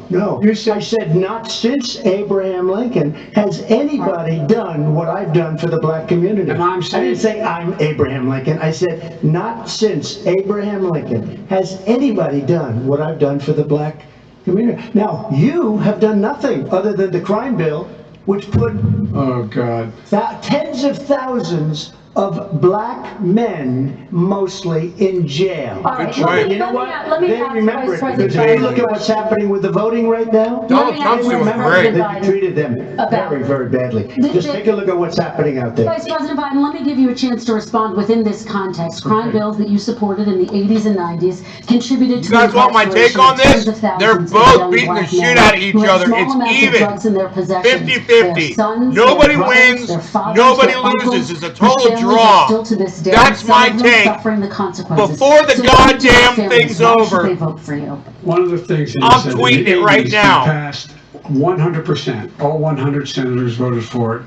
A bill on drugs and how to deal with drugs. It was a mistake. I've been trying to change the sense, and particularly the portion on cocaine. That's why I've been arguing that, in fact, we should not send anyone to jail for a pure drug offense. They should be going into treatment across the board. That's what we should be spending money. That's why I set up drug courts, which are never funded by our Republican friends. They should not be going to jail for a drug or an alcohol problem. They should be going into treatment. That's what we've been trying to do. That's what I'm going to get done, because I think the American people have now seen that, in fact, it was a mistake to pass those laws related to the drug. But they were not in the crime bill. But why didn't he get it done? See, it's all talk, no action with these politicians. Why didn't he get it done? That's what I'm going to do when I become president. You were vice president along with Obama as your president, your leader, for 8 years. Why didn't you get it done? You had 8 years to get it done. Now you're saying you're going to get it done because you're all talk and no action, Jim. We got a lot of it done. We released 38,000. We got 38,000 prisoners left from. You got nothing done. 38,000 prisoners were released from federal prison. There were over 1,000 people who were given clemency. In fact, we're the ones that put in the legislation saying we could look at pattern and practice of police departments and what they were doing, how they were conducting themselves. I could go on, but we began the process. We began the process. We lost an election. That's why I'm running to win back that election and change his terrible policy. I just asked one question. Why didn't you do it in the 8 years, a short time ago? Why didn't you do it? You just said, I'm going to do that, I'm going to do this.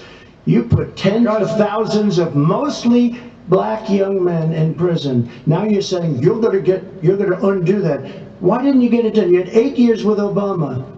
You know why, Joe? Because you're all talk and no action. All right, Vice President Biden, and then we're going to move on to the next section. We had a Republican Congress. That's the answer. Well, you got to talk them into it, Joe. All right. You got to talk them into it. We're going to move on to our next section. Like I did with criminal justice reform. I had to talk Democrats into it. Gentlemen, we're running out of time, so we got to get on to climate change, please. You both have very different visions on climate change. President Trump, you say that environmental regulations have hurt jobs in the energy sector. Vice President Biden, you have said you see addressing climate change as an opportunity to create new jobs. For each of you, how would you both combat climate change and support job growth at the same time? Starting with you, President Trump, you have 2 minutes uninterrupted. So we have the Trillion Trees program. We have so many different programs. I do love the environment, but what I want is the cleanest, crystal clear water, the cleanest air. We have the best, lowest number in carbon emissions, which is a big standard that I notice Obama goes with all the time. Not Joe. I haven't heard Joe use the term because I'm not sure he knows what it represents or means, but I have heard Obama use it. And we have the best carbon emission numbers that we've had in 35 years under this administration. We are working so well with industry, but here's what we can't do. Look at China, how filthy it is.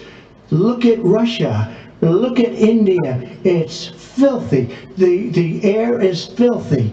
The Paris Accord, I took us out because we were going to have to spend trillions of dollars, and we were treated very unfairly. When they put us in there, they did us a great disservice. They were going to take away our businesses. I will not sacrifice tens of millions of jobs, thousands and thousands of companies because of the Paris Accord. It was so unfair. China doesn't kick in until 2030. Russia goes back to a low standard, and we kicked in right away. It would have destroyed our businesses. So, you ready? We have done an incredible job environmentally.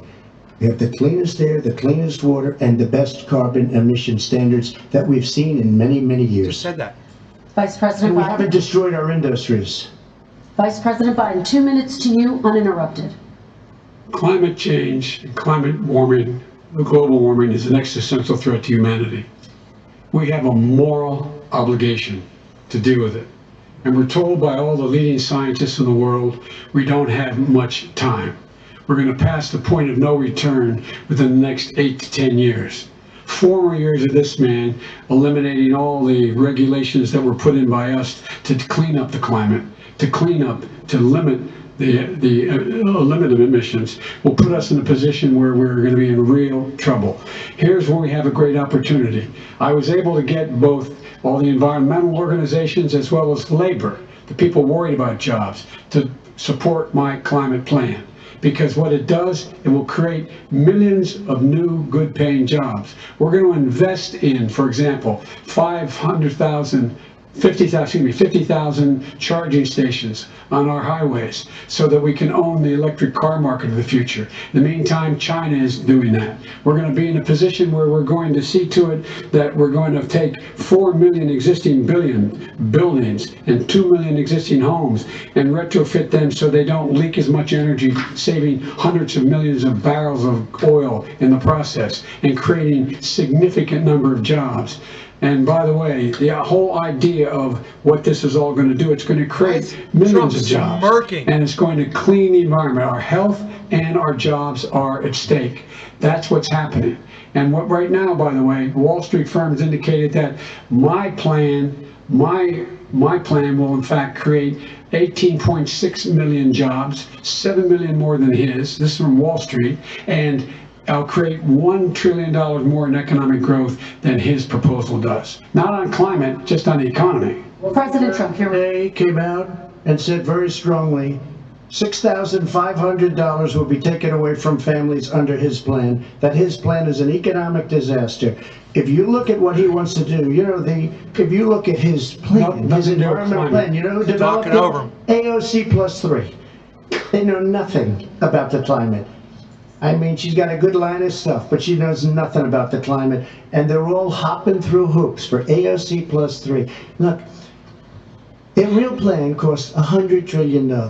If we had the best year in the history of our country for 100 years, we would not even come close to a number like that.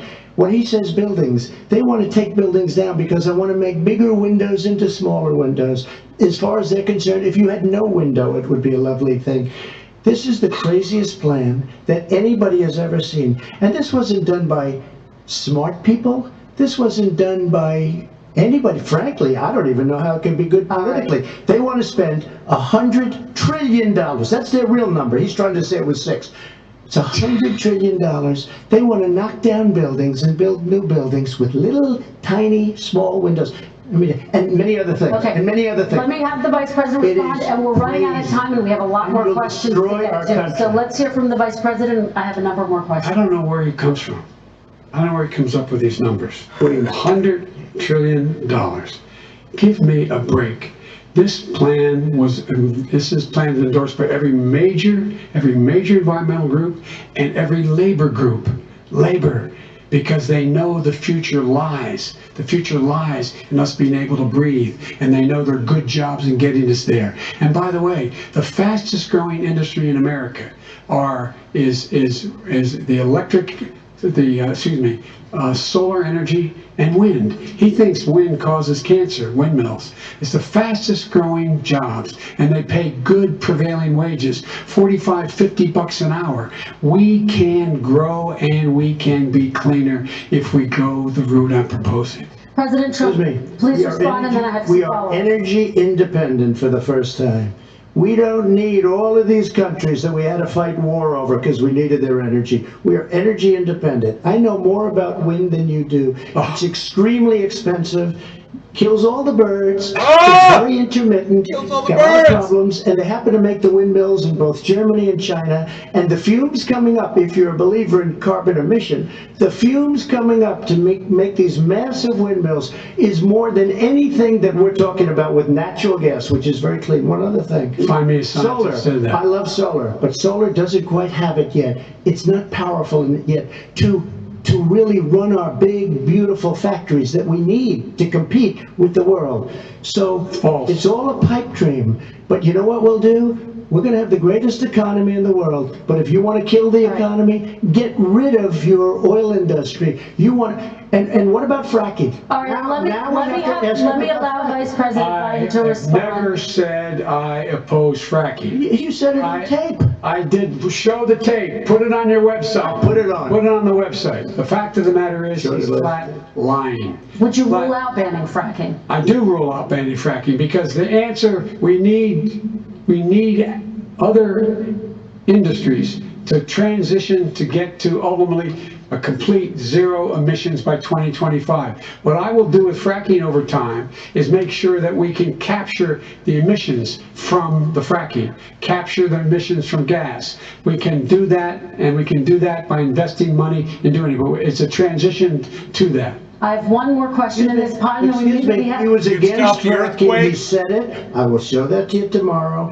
I am against fracking. Until he got the nomination, went to Pennsylvania, then he said, but you know what, Pennsylvania? He'll be against it very soon because his party is totally against it. Fracking on federal land, I said. No fracking and no oil on federal land. Let me ask this final question in this section, and then I want to move on to our final section. President Trump, people of color are much more likely to live near oil refineries and chemical plants. In Texas, there are families who worry the plants near them are making them sick. Your administration has rolled back regulations on these kinds of facilities. Yes. Why should these families give you another 4 years in office? People like the families that we're talking about are employed heavily, and they are making a lot of money, more money than they've ever made. If you look at the kind of numbers that we produce for Hispanic, what a douchebag. That's a lie. It's 9 times greater the percentage gain than it was under, in 3 years, than it was under 8 years of the 2 of them, to put it nicely. 9 times more. Now, somebody lives, I have not heard the numbers or the statistics that you're saying, but they're making a tremendous amount of money economically. We saved it, and I saved it again a number of months ago when oil was crashing because of the pandemic. We saved it. We got, say what you want about relationship, we got Saudi Arabia, Mexico, and Russia to cut back, way back. We saved our oil industry, and now it's very vibrant again. Everybody has very inexpensive gasoline. Remember Vice President Biden, your response, and then we're going to have a final question for both of you. My response is that those people live on what they call fence lines. He doesn't understand this. They live near chemical plants that in fact pollute, chemical plants and oil plants and refineries that pollute. I used to live near that when I was growing up in Claremont, Delaware. And all the more oil refineries in Marcus Hook and the Delaware River than there is any place, including in Houston at the time. When my mom get in the car and when there was first frost to drive me to school, turning the windshield over, there'd be oil stuck in the window. That's why so many people in my state were dying and getting cancer. The fact is, those frontline communities, it doesn't matter what you're paying them, it matters how you keep them safe. What do? And you impose restrictions on the pollutions, the pollutants coming out of those fence line. John, that's great, communities. man. Okay, I have one final question. Would you close down the oil industry? Would you close down the oil industry? I would transition from the oil industry, yes. Oh, that's a big statement. It is a big statement. Because I would stop. Why would you do that? Because the oil industry pollutes significantly. I see. Here's the deal. But that's a big statement. Good job! Let me finish the statement. Good job! Because it has to be replaced by renewable energy over time. Wow! Over time. And I'd stop giving to the oil industry, I'd stop giving them federal subsidies. Yes! You won't give federal subsidies to the gas, excuse me, to solar and wind. Yeah. Why are we giving it to oil industry? We actually do to solar and wind. And that's maybe the biggest statement in terms of business. That's the biggest statement. Okay. Because basically what he's saying is he is going to destroy the oil industry. Would you remember that, Texas? Would you remember that, Pennsylvania, Oklahoma? Vice President Biden, let me give you 10 seconds to respond, and then I have to get to the final question. Vice President Biden. He takes everything out of context, but the point is, look, we have to move toward a net zero emissions. The first place to do that by the year 2035 is in energy production, by 2050 totally. All right. One is he going to get China to do it? No, we're finished with this. Is he going to get China to do it? Our final question. We have to move on to our final question. I'm going to rejoin Paris Accord and make China abide by what they agreed to. All right. This is about leadership, gentlemen. And this first question does go to you, President Trump. Imagine this is your inauguration day.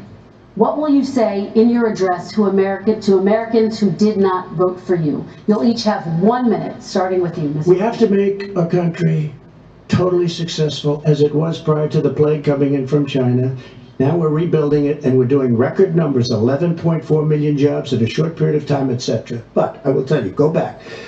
Before the plague came in, just before, I was getting calls from people that were not normally people that would call me. They wanted to get together. We had the best black unemployment numbers in the history of our country. Hispanic, women, Asian, people with diplomas, with no diplomas, MIT graduates, #1 in the class. Everybody had the best numbers. And you know what? The other side wanted to get together. They wanted to unify. Success is going to bring us together. We are on the road to success. But I'm cutting taxes, and he wants to raise everybody's taxes, and he wants to put new regulations on everything. He will kill it. If he gets in, you will have a depression, the likes of which you've never seen. Your 401ks will go to hell, and it'll be a very, very sad day for this country. All right. Vice President Biden, same question to you. What will you say during your inaugural address to Americans who did not vote for you? I will say, I'm an American president. I represent all of you, whether you voted for me or against me. And I'm going to make sure that you're represented. I'm going to give you hope. We're going to move. We're going to choose science over fiction. We're going to choose hope over fear. We're going to choose to move forward because we have enormous opportunities to make things better. We can grow this economy. We can deal with the systemic racism. And at the same time, we can make sure that our economy is being run and moved and motivated by clean energy, creating millions of new jobs. And that's the fact. That's what we're going to do. And I'm going to say, as I said at the beginning, what is on the ballot here is the character of this country. Decency, honor, respect, treating people with dignity, making sure that everyone has an even chance. And I'm going to make sure you get that. You haven't been getting it the last 4 years. All right, I want to thank you both for a very robust hour and a half, a fantastic debate. Really appreciate it. President Trump, former Vice President Joe Biden, thank you to Belmont University for hosting us tonight. And most importantly, thank you to those watching tonight. Election Day is November 3rd. Don't forget to vote. Thank you, everyone, and have a great night. Wow, man. And an extraordinary final debate between the two candidates, much more substantive.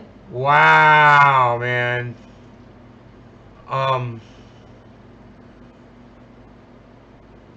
impressed, man. I'm impressed with that debate. That was worth watching, and I'm glad that we all watched it. I'm glad that you guys sat through it with me, man. You know, that's history being made right there. And they really were able to say things that they needed to say about each other. They were able to speak about themselves, and they were able to speak about each other without being interrupted. And when they did interact with each other, it was for the most part cordial. Considering the topic, the subject matter, it was cordial. You know, they're talking about horrendous shit. And I only saw one mute personally. I had to run and go get Rogie. He ran away at one point. But wow, you know, if you guys were going to rank this debate out of a 1 through 10, 10 being the highest, give me your numbers, you guys. What do you give this? Out of 1 out of 10, as far as debates that you've seen, what would you give this debate? As far as, you know, a debate where you're able to hear both sides of an argument, they're able to respond to each other, and they're able to try to convince you in a way, in a clear manner, where you're not distracted by, you know, noise or unnecessary rudeness or things like that. As far as debates go, Billy gave it a 7. Josh gives it an 8. Right on, guys. Great rankings. Trickster gives it a 7. Hippie Chick gave it a 9. Steve Running gave it an 8. Ashley gave it an 8. Those are very high rankings, guys. I would give it a high ranking as well. I was able to understand, and they both did very well as far as reminding. They brought the big guns, you know. Both of them did. They swung for the fences, and they, you know, I appreciated it. The first debate you gave a 4. You know, hey, Paw, what's up, son? He gives it an 8. Randy Church gave it a 6. I think a 6 is the lowest rank that anybody would give that debate on here so far. And I feel honored to be the person to bring it to you.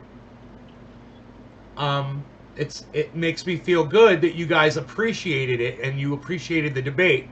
I thought it was interesting. They both had the same width tie with the same bright opposite color, red and blue. They did good without having to mute the mics on them, but the one time, which was not necessary, when they muted Donald Trump, they shouldn't have done it. He only had to say, it looked like, I don't know if he stopped talking because they muted him or not.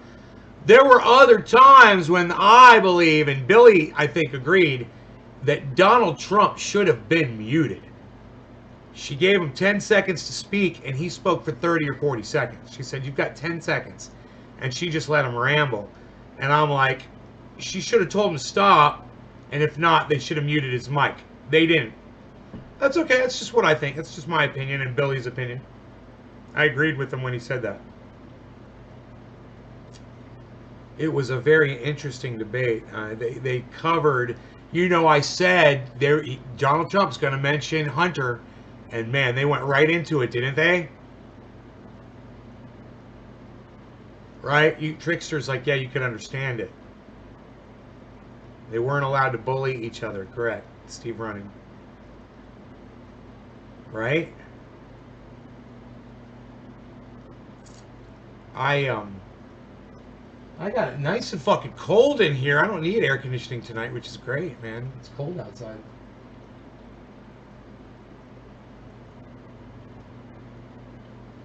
Everybody was tweeting like crazy during the debate. Secular Talk, Real Tim Black, Tim Pool were all live tweeting during the debate. It was funny.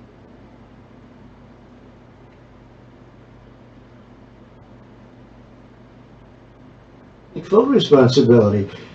It's not, excuse me, I take full responsibility. It's not my fault that it came here. It's China's fault. Excuse me, I take full responsibility. It's not my fault that it came here. It's China's fault. Excuse me, I take full responsibility. It's not my fault that it came here. It's China's fault. I take full responsibility. It's not my fault that it came here. It's China's fault. He just has a horrible way of speaking. Okay, let me speak for Donald Trump, okay? I'll be your English translator for Donald Trump. Donald Trump right there tried to say that he takes full responsibility for the 220 deaths in the United States, 220,000 deaths in the United States.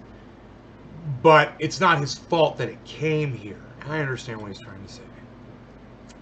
Let it go. Let it go, bro. It's hilarious, regardless. Oh, right. I can't like stuff on Twitter because Twitter sucks my dick.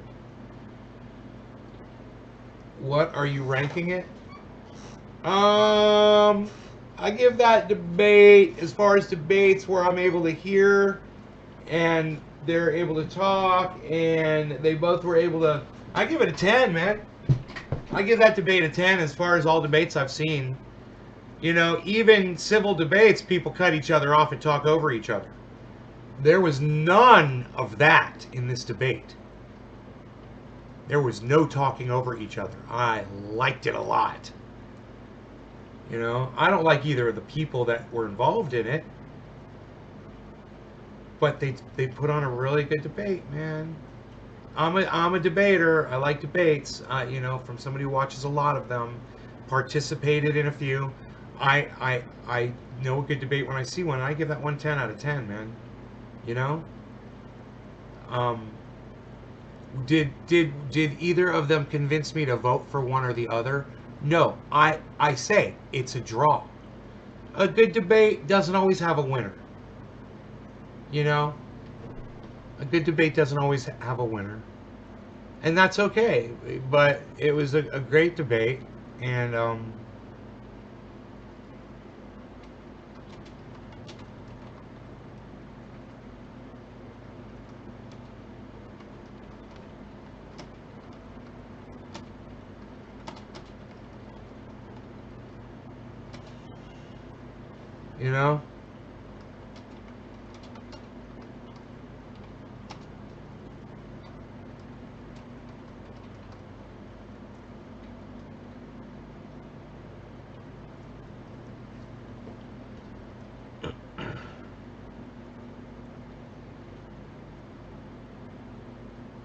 Graham Elwood's tweeting. I wonder if Graham's live. Where did Graham go? Shit. We just had him. And then he got bumped.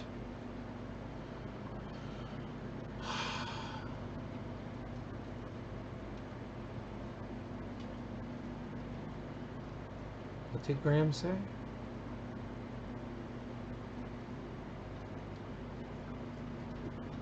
This vote is about communism and socialism. Tina Haller, how is it about communism and socialism? How's that so, Tina? What are you talking about?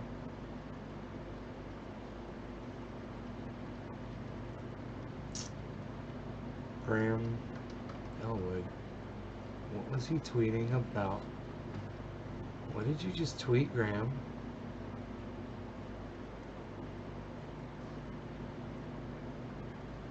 Going live with Ron Cohn in just a few minutes. Oh, get the fuck out of here. Hey, they won't let me retweet it. I wasn't able to like. I think I liked it, but they penalized me. But they're going live. Oh, great. There's already 137 people watching. I will bring you that podcast, okay? So you don't have to go. You can watch it right here with me. All right?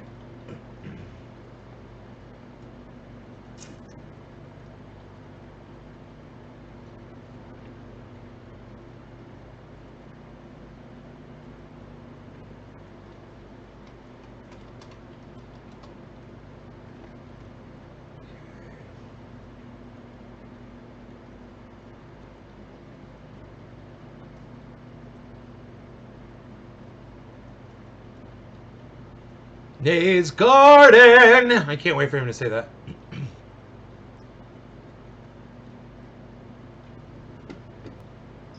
What's up, citizens of Gotham? Oh wait, I forgot something. Hold on. I'll be right. I'll be right back. And he disappeared. That was funny. Days Garden. I have to change. Oh wait, do I have to? Let me check. Let me just see. Maybe I know. Let me see if I can super chat.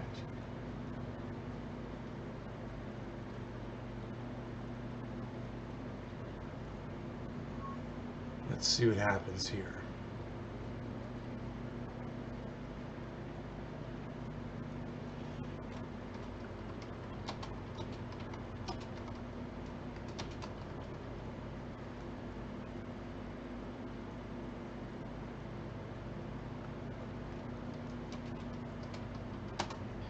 Well, there it is. Now we're back, ladies and gentlemen. Come on now. Let's get the super bad curl where it needs to be. It's kind of a challenge. Right there it is. Boom. Hello, everybody. Welcome. Out of the gate, Keith M. with a super chat. Great way to support the shows. Do what Keith M. is doing, everybody. Hit that little dollar icon button. Ryan Platone is going to be joining us momentarily. Oh my God, it's going through on my main channel. I wouldn't buy a used car from. I know. It's going through on my main channel. I can't believe it. We're going to get into it. We'll get into the whole thing. What's up, Gamer, Backyard, Keith, Holly, Sharif, Kate, our moderator, is here. Annabelle Corley, Truth to Tweet, Jim Vetto. Come on, Matty G. The whole gang is here, everybody. 170 people watching. I'm going to share this out on the social media. Go, hit the like button, ladies and gentlemen. I don't know why I'm doing that voice. I don't know why. I don't know what's going on. I do not. I never said I was going to ban. I wouldn't ban fracking. I said that sometimes frack. Oh God. I'm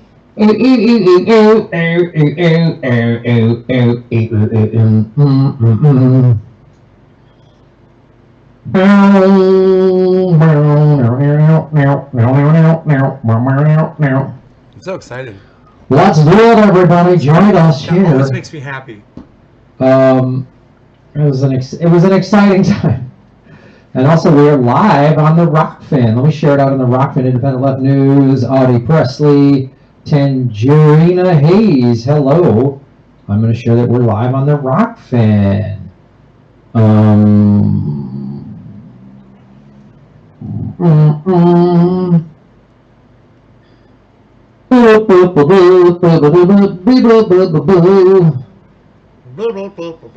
He's happy. Folks, we are 213 people watching, 101 likes. Please hit the like button. He's got to use. He's got to do Facebook. I should. I'll get your like on. Tulsi 2002. I'll let him know that I did so good on the Facebook thing. It'll be good. Oh wait. Nays Garden, Shaving Knuckles for Justice. Nays, thank you so much for supporting the show, Graham. We love you, Ron. We love Lucy, and you are nice for feeding her. That's cool that you feed your cat, Ron.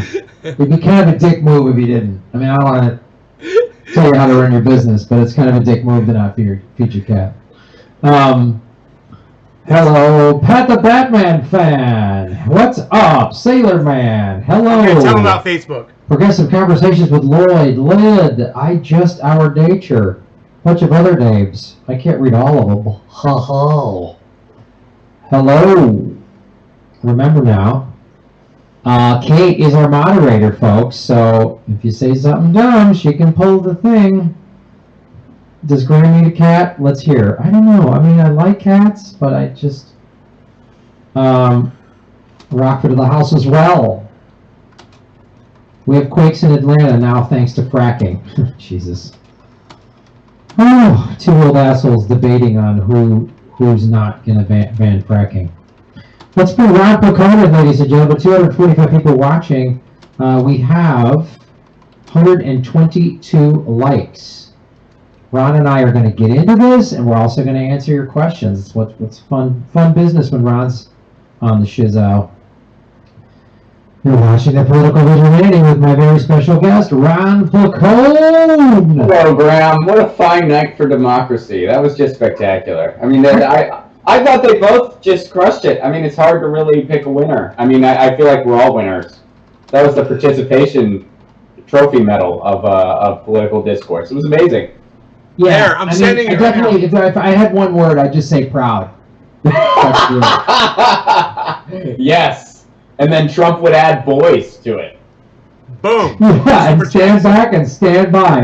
And then, all right, let's get right into that one. So even that was an opportunity, Biden. He called them the poor boys. He called them the poor boys and said, stand by and stand around. Like, he couldn't even nail that thing correctly. It was like just two bickering old guys. Like, remember when he told the poor boys, stand back and stand out? Grandpa, they're called Proud Boys. Everybody agrees with me that the debate was a draw. Do you guys love me? Do you love me? YouTubery. You guys love me? You love me. Let's get high. He did say malarkey. That was, you know. How did everybody's poll do if you had malarkey, or what was the over-under on Scranton? Was only it one 4? mic mute. I mean, how did you do? I was going to impact. Only one mic mute. That was the only thing he didn't throw in there, was Amtrak. It was he brought up Scranton in Delaware like 75 times. Right. Only one mic mute. That was something. That was, I mean... That was something. That was really like, do you promise you're going to frack? Do you promise you're going to frack? Trump promises he'll frack, but I promise I will frack. You promise? Yeah, I promise. How psychotic were just those questions? Why would you do something like end the oil industry?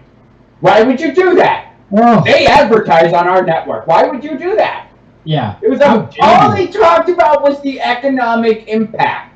That was all either of them talked about. I sent another super chat. California's on fire.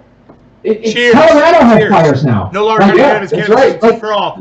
California has 4 million acres that have burned. The Bobcat fire, to my understanding, is still going. Like, this is, it's mostly contained, but it's like, it's you know, a month ago, we were at 2 million acres burned in California. Now we're at 4 million acres. Colorado is now, because of record droughts, is now having a bunch of horrible wildfires. Like, again, all they talked about was money, and this is the problem when you run a Republican against a fascist-leaning Republican, or full fascist, whatever you want to call Trump. Neo-fascist versus neo-con. That's what we got. Neo-fascist. There you go. Neo-fascist versus neo-con. Great.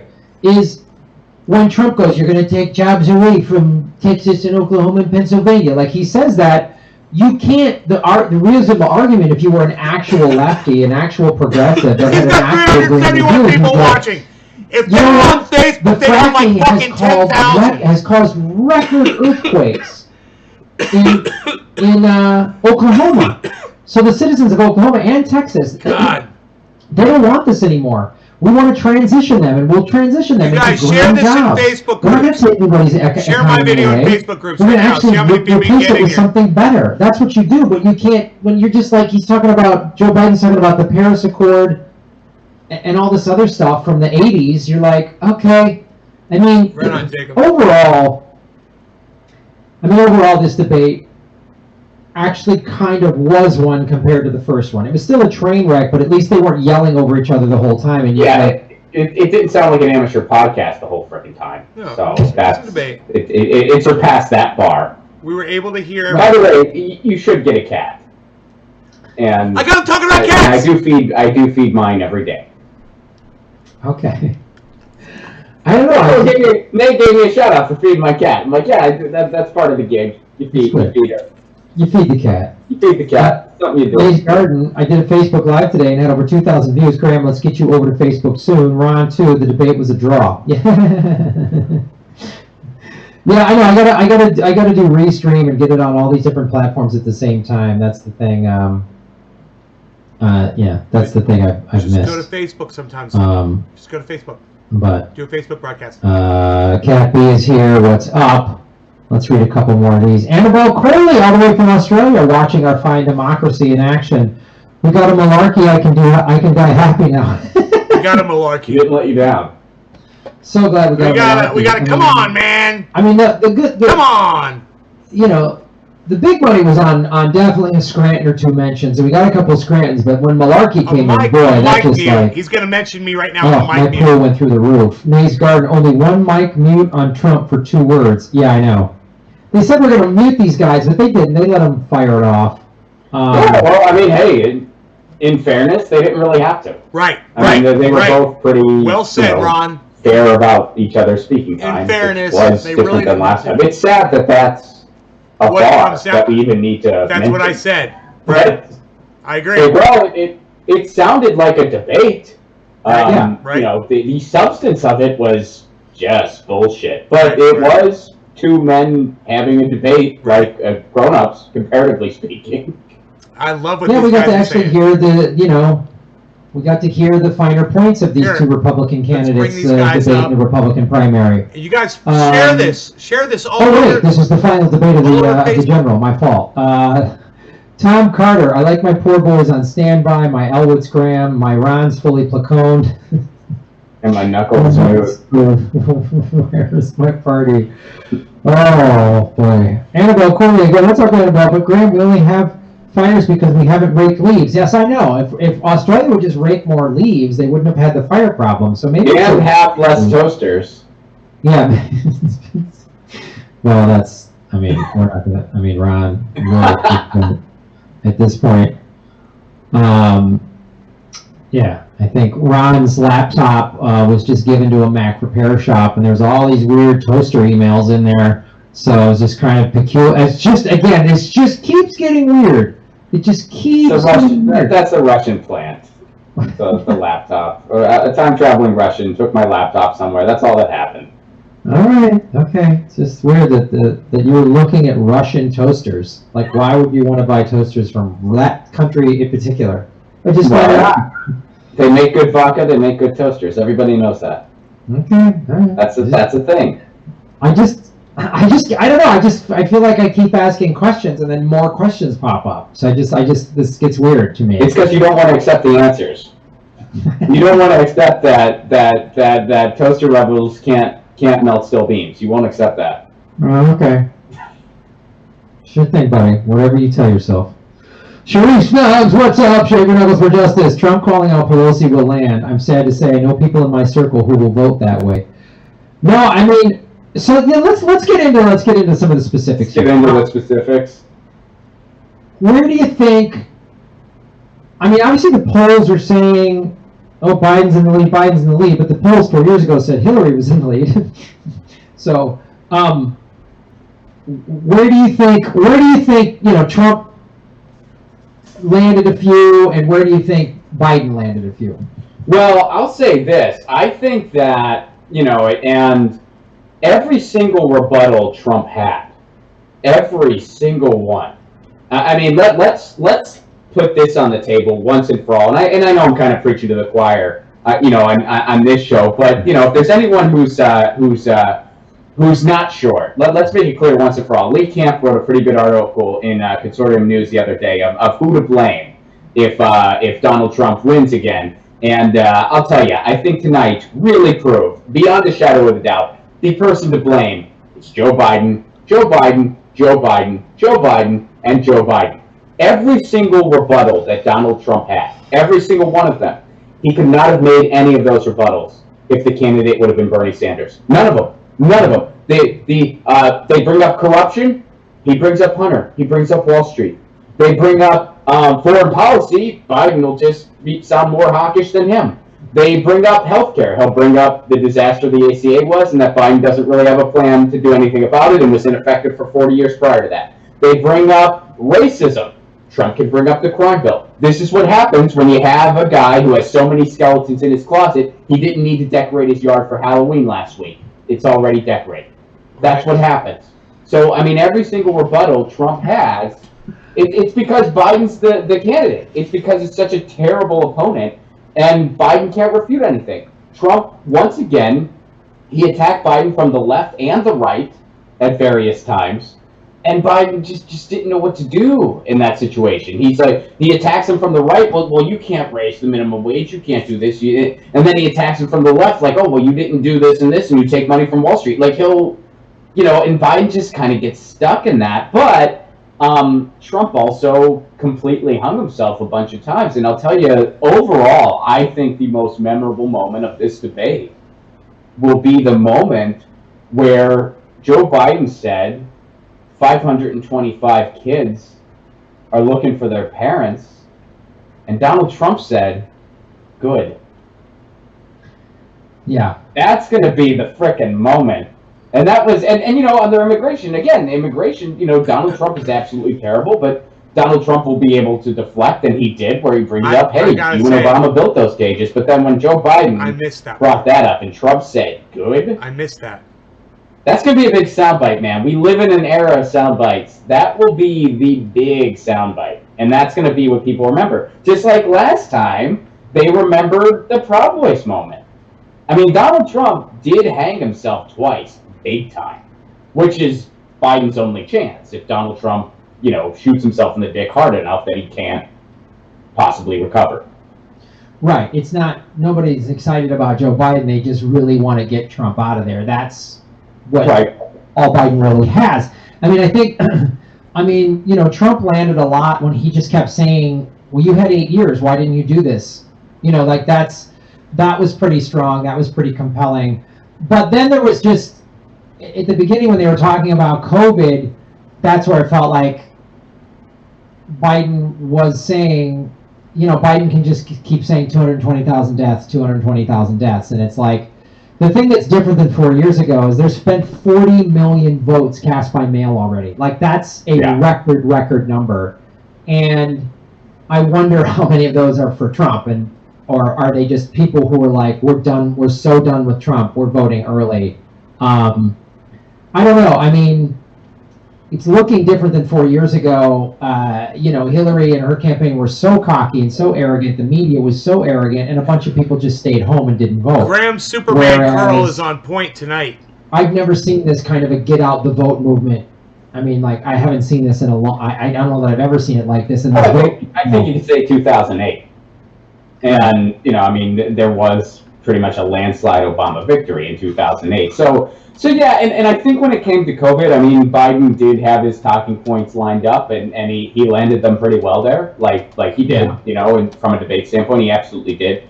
I think that for the person really listening, it would also become apparently clear that neither one of them has any plan. Right. Like neither one of them has a plan. That's the problem, looking at a big picture. But I think from a debate standpoint, well, that still lands on the person who has the gig currently. which is Trump. So yeah, I think that's where Biden, did land a lot. I will say in foreign policy, it was an absolute disaster for Biden. God. I mean, that was disgusting just to listen to. I mean, that was unreal. I mean, he went to the right of Trump for foreign policy. It's unbelievable. Like, I mean, after this debate, I guess the only problems America has is China and Russia and North Korea. There's no other problems in the world right now. They brought China and Russia up they wove them into everything. Mm-hmm. I mean, the Ukrainian virus and all this other stuff, and it's just like, again. Well, the Iran thing now there's the Iran thing, where it's like hippie chick, I see you in there. And now, like, all this time spent on North Korea. And that was the one area. It just showed how bad Biden looked. But again, the vote any blue will do people, they're not anti-war, I guess. Because, the one thing Trump... Does the war happen in their backyard? Yeah. If the war happened... Yeah, that's it. If it didn't happen in their backyard, then they don't care. Because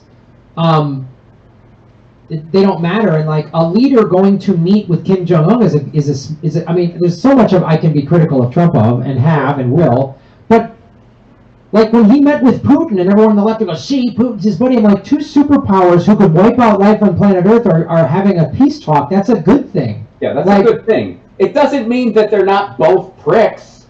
Yeah, that's not the point.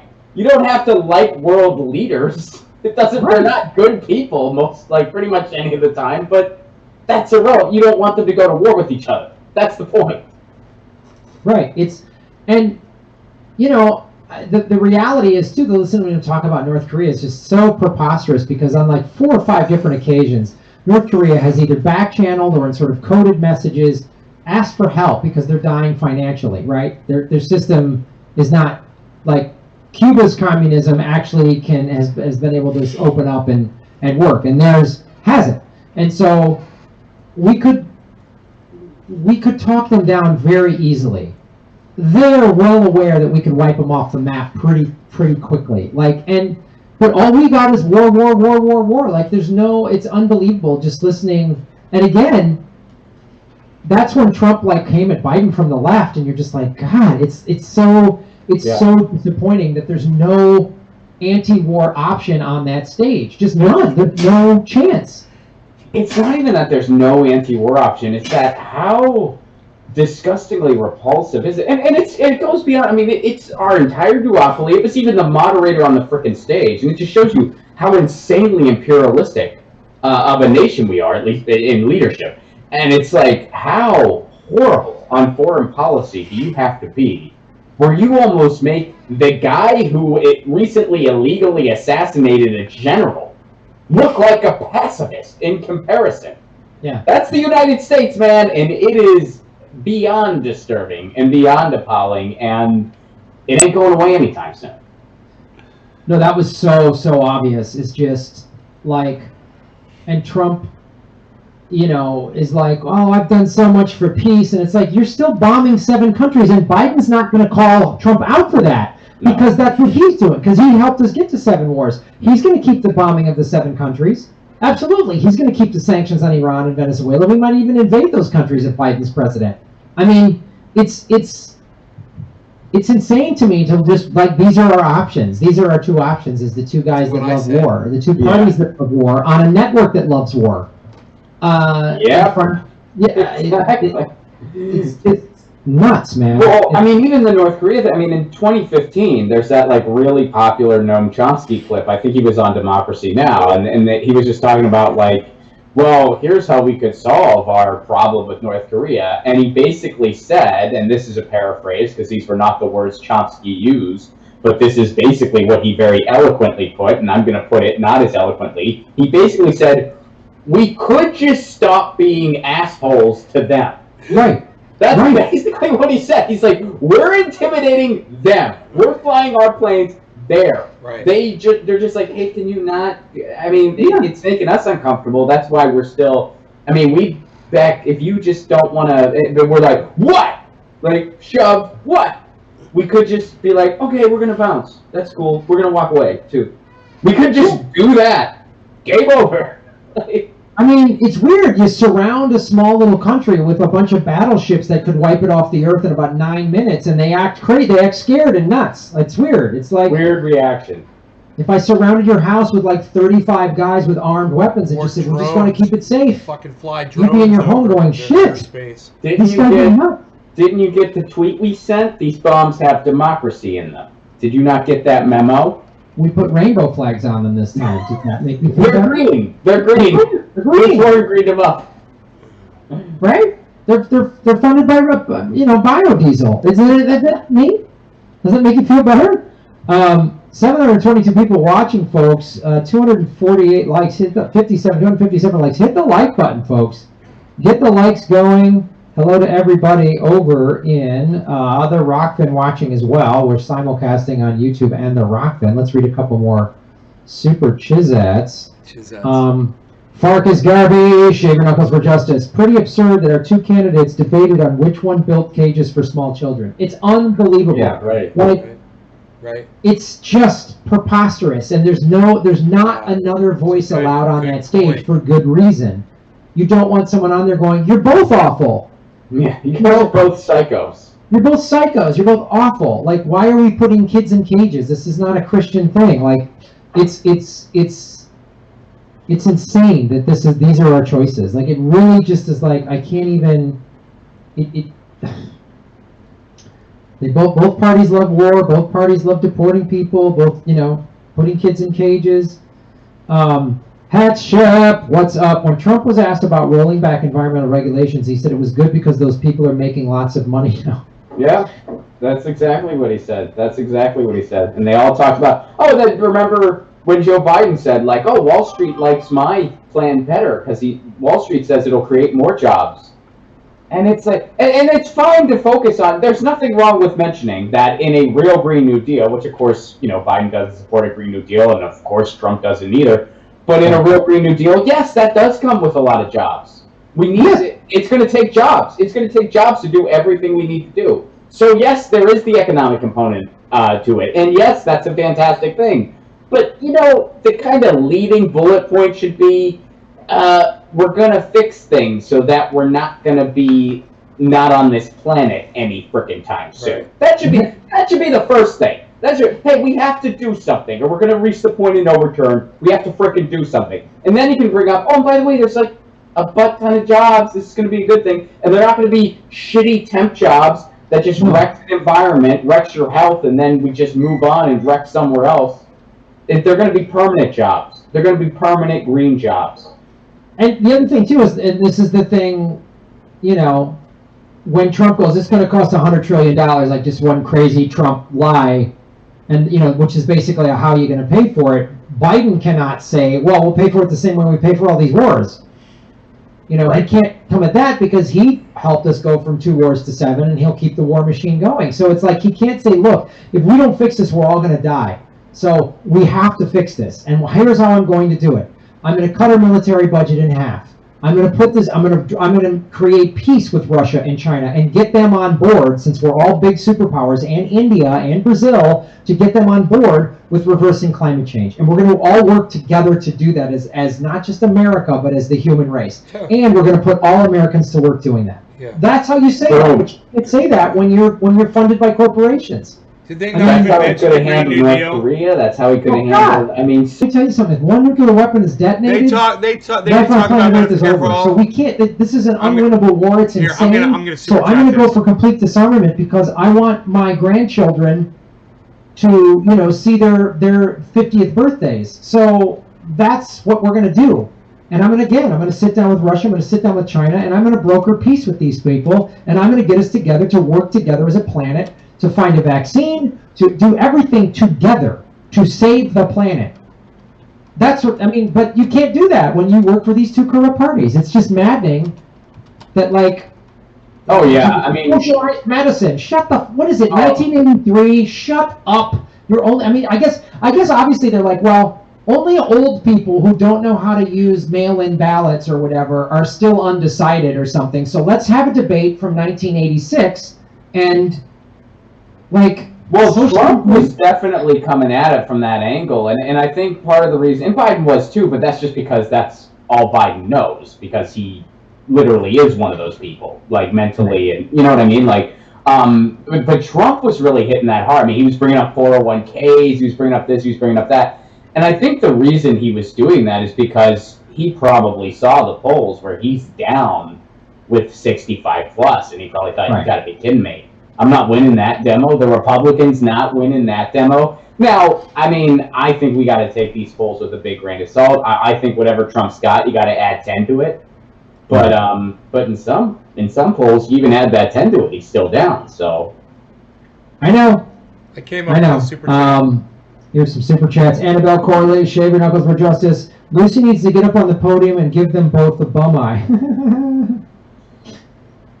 Yes, we'll make that happen. Yeah. Drew Wintermeyer, Drew, shave your knuckles for justice. Big win for no change. Oh, I know. Things staying the same, actually, Lucy, was a huge win. Lullaby, baby. Come on, man. Good night. Go back to sleep. Nothing's going to change. You're safe with Grandpa tonight. Yep.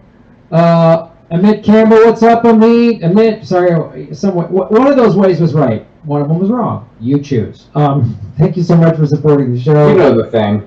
You know the thing from the guy. You know Tony the DeMayo, thing. what's up, boom? You know the thing. Dark Shield, I, for on, am scared of what is coming. Just me, I for one. Yeah, I don't know. It's you know the thing. It's nuts. Annabelle Corley, catch and release. That's how you talk about fish, not human beings. I know. Yeah, no kidding. I mean, that's like they're talking about like normal. I mean, there were so many moments during that debate where I was like, imagine being somebody from a different country and just watching this and being like, or just imagine being, or just imagine you guys being are psychopaths. You guys are insane. Yeah. You guys are nuts. Like, it's unbelievable. Nuts. Two old rich white guys just talking about who they want to bomb the most. Like how they're treating human beings. Oh, in that moment where Trump was like, look, you know, if we just let people in, I mean, everybody from the face of the planet, they're all going to want to come here. And nobody was like, you know what, Donnie, we don't need to worry about that anytime soon, possibly never again. The rest of the world does not want to come here. The rest of the world is looking at us with complete horror. And they're thinking, how insane is it and horrible is it that these folks play such a role on the world stage as they do, because they are a freaking disaster. They are a disaster. And this pandemic has shown what a disaster the United States is. Well, I'm tweeting this right now because I want it out in the space. That's what the folks call Twitter now. It's called the space. It's just like the new MySpace. It's like, well, it's just this space. You know, the space was what the one. It's that one. I'm just gonna put that tweet out there. Right. I'm gonna float a tweet out there. Okay, hold on. By the way, shout out to everybody. The last time I was on the Political Vigilante, that I had a brain fart when you guys brought up Richard Hale, and it made me revisit the Blank Generation album. So thank you for that shot in the arm, so to speak. I revisited the Blank Generation album. It had been a long time, and I enjoyed it very much. So thank you for that. Well, you're tweeting. Thought I'd mention that. I don't know if anyone in the chat is like, you're welcome. Maybe they are. I hope so. But here's what I wrote. Here's what I felt like the debate was like. It's like hostages watching their two captors argue over how they're gonna fucking beat and torture and rape them and sell them. Like, that's what I felt like this was. Like, we're so screwed. These are our choices. And you're literally like, hostages, like, well, I don't know, this guy's at least not gonna set us on fire first. You know, like, this guy's going to give us some food a little bit before he sells us into slavery, so I guess I'll take that guy? I don't know, like...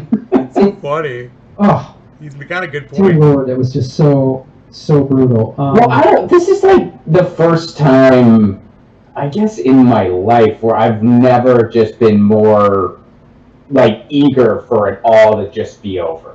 Yeah. Where it's like, okay, let's just, whichever enemy we're going to have, just let us know so we can plan accordingly. Like, let's just, like, no matter what, it's almost like you got to rip this Band-Aid off. Yeah. And it's like, yeah, it's not going to be an ally no matter what. It's going to be Donald Trump or Joe Biden. Let's just know what we're dealing with so we can plan accordingly. And it's not going to be, let's just get it over with. Let's just get it over with so we can stop hearing about it. Yeah. I just don't want to listen, and I don't want to listen about it ever again. So, Sama Ali, shave your knuckles for justice. A Mayor's, what's up? Thank you for supporting the show. Empty corruption food fight at best. It had me ABD. Is there anything else I could be doing? Cleaning my toilet, maybe? I know. It's like,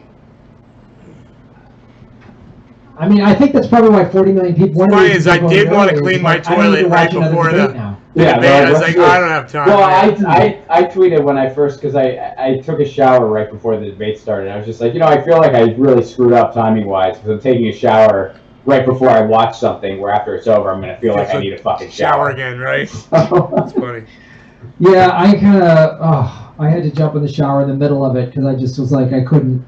Can't do it anymore. I felt dirty. I just had to scrub myself from the filth of the American empire. 804 people watching. Wow. Hit the like button, ladies and gentlemen. About to get a shout out here, guys. 424. About to get a shout out. Come on, we got to get the likes up to like 800. There's 800 watching. There needs to be 800 likes.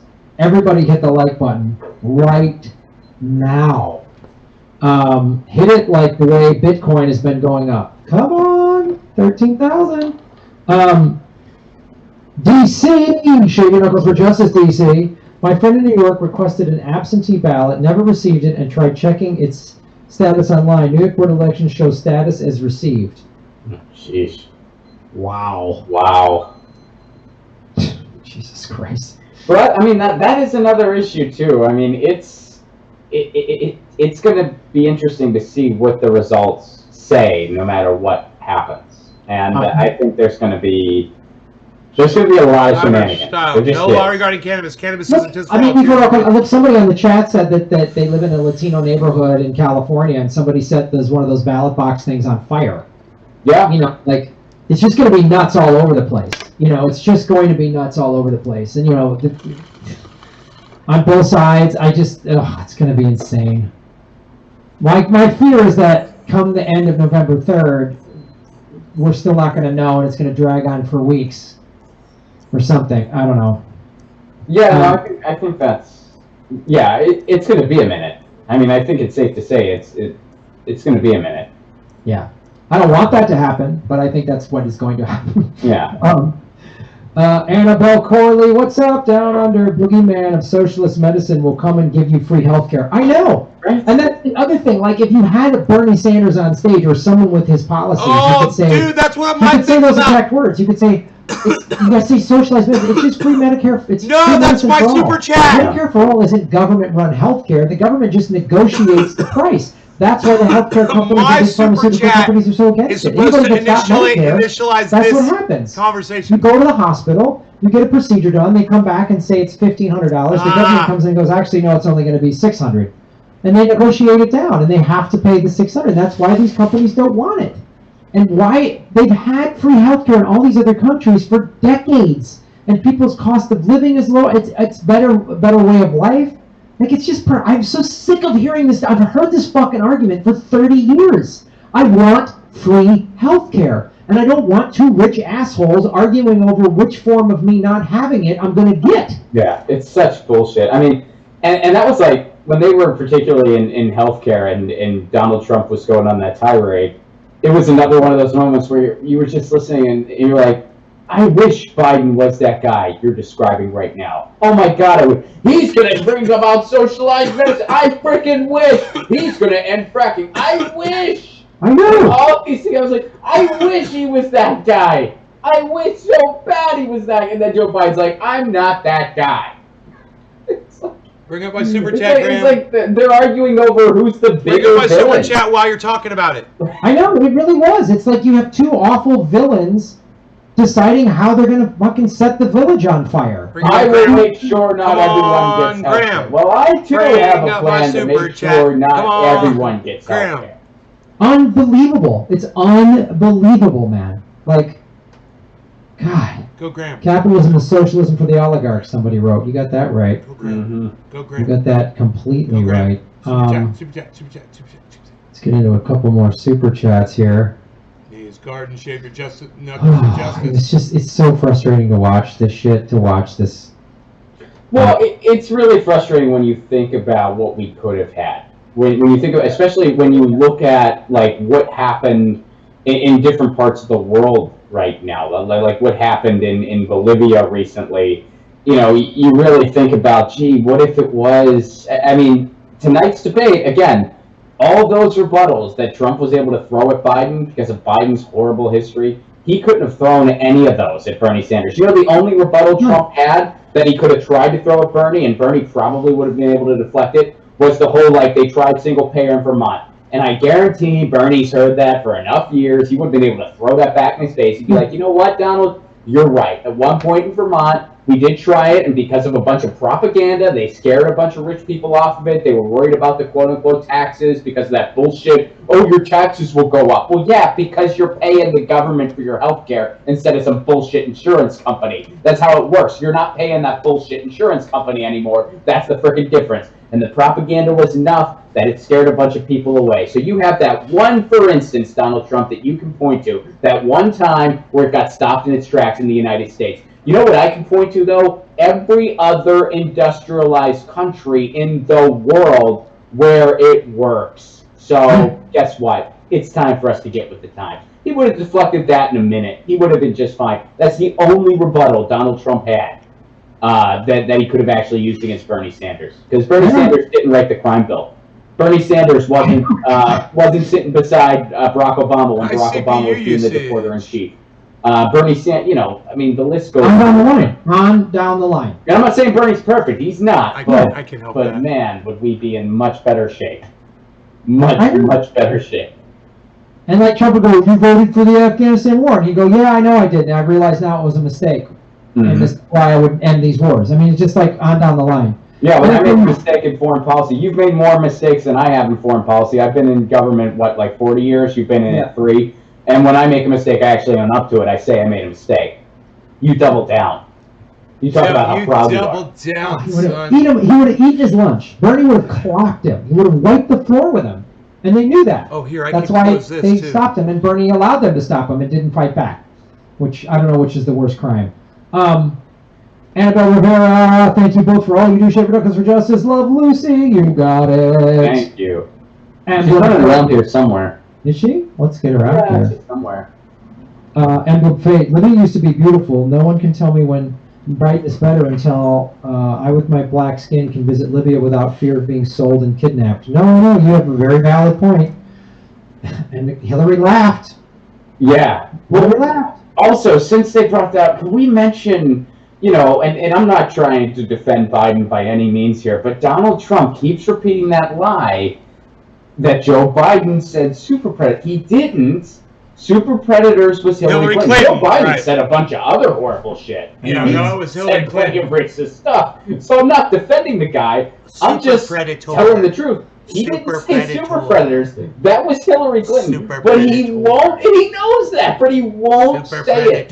He's never. He'll kind of correct him. He'll be like, I didn't say that thing you just accused me of. But he won't be like, that was Hillary Clinton. That's it. He won't even diplomatically mention it. He could very, if I was Joe Biden, like a diplomatic way to do that, be like, you know what, that wasn't me. I did not say that. Hillary Clinton said that, and it was wrong, and she regrets it and has evolved from it. Which, of course, isn't true. But, if I was Biden, that's what I would say. Right. He won't even do that.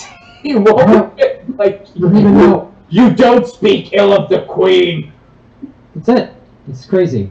Nay's Garden, isn't it great the way the progressive platform has been erased from the conversation? Yeah, Nays, you got that absolutely correct. They just wiped it up. It's gone. Then now they're arguing over who's going to make sure fracking continues. It's crazy. Zap Strong, Shavy Douglas for Justice. Oligarchs might want Trump to win because it offers cover for Democrats to move further right during another 4 years of distraction.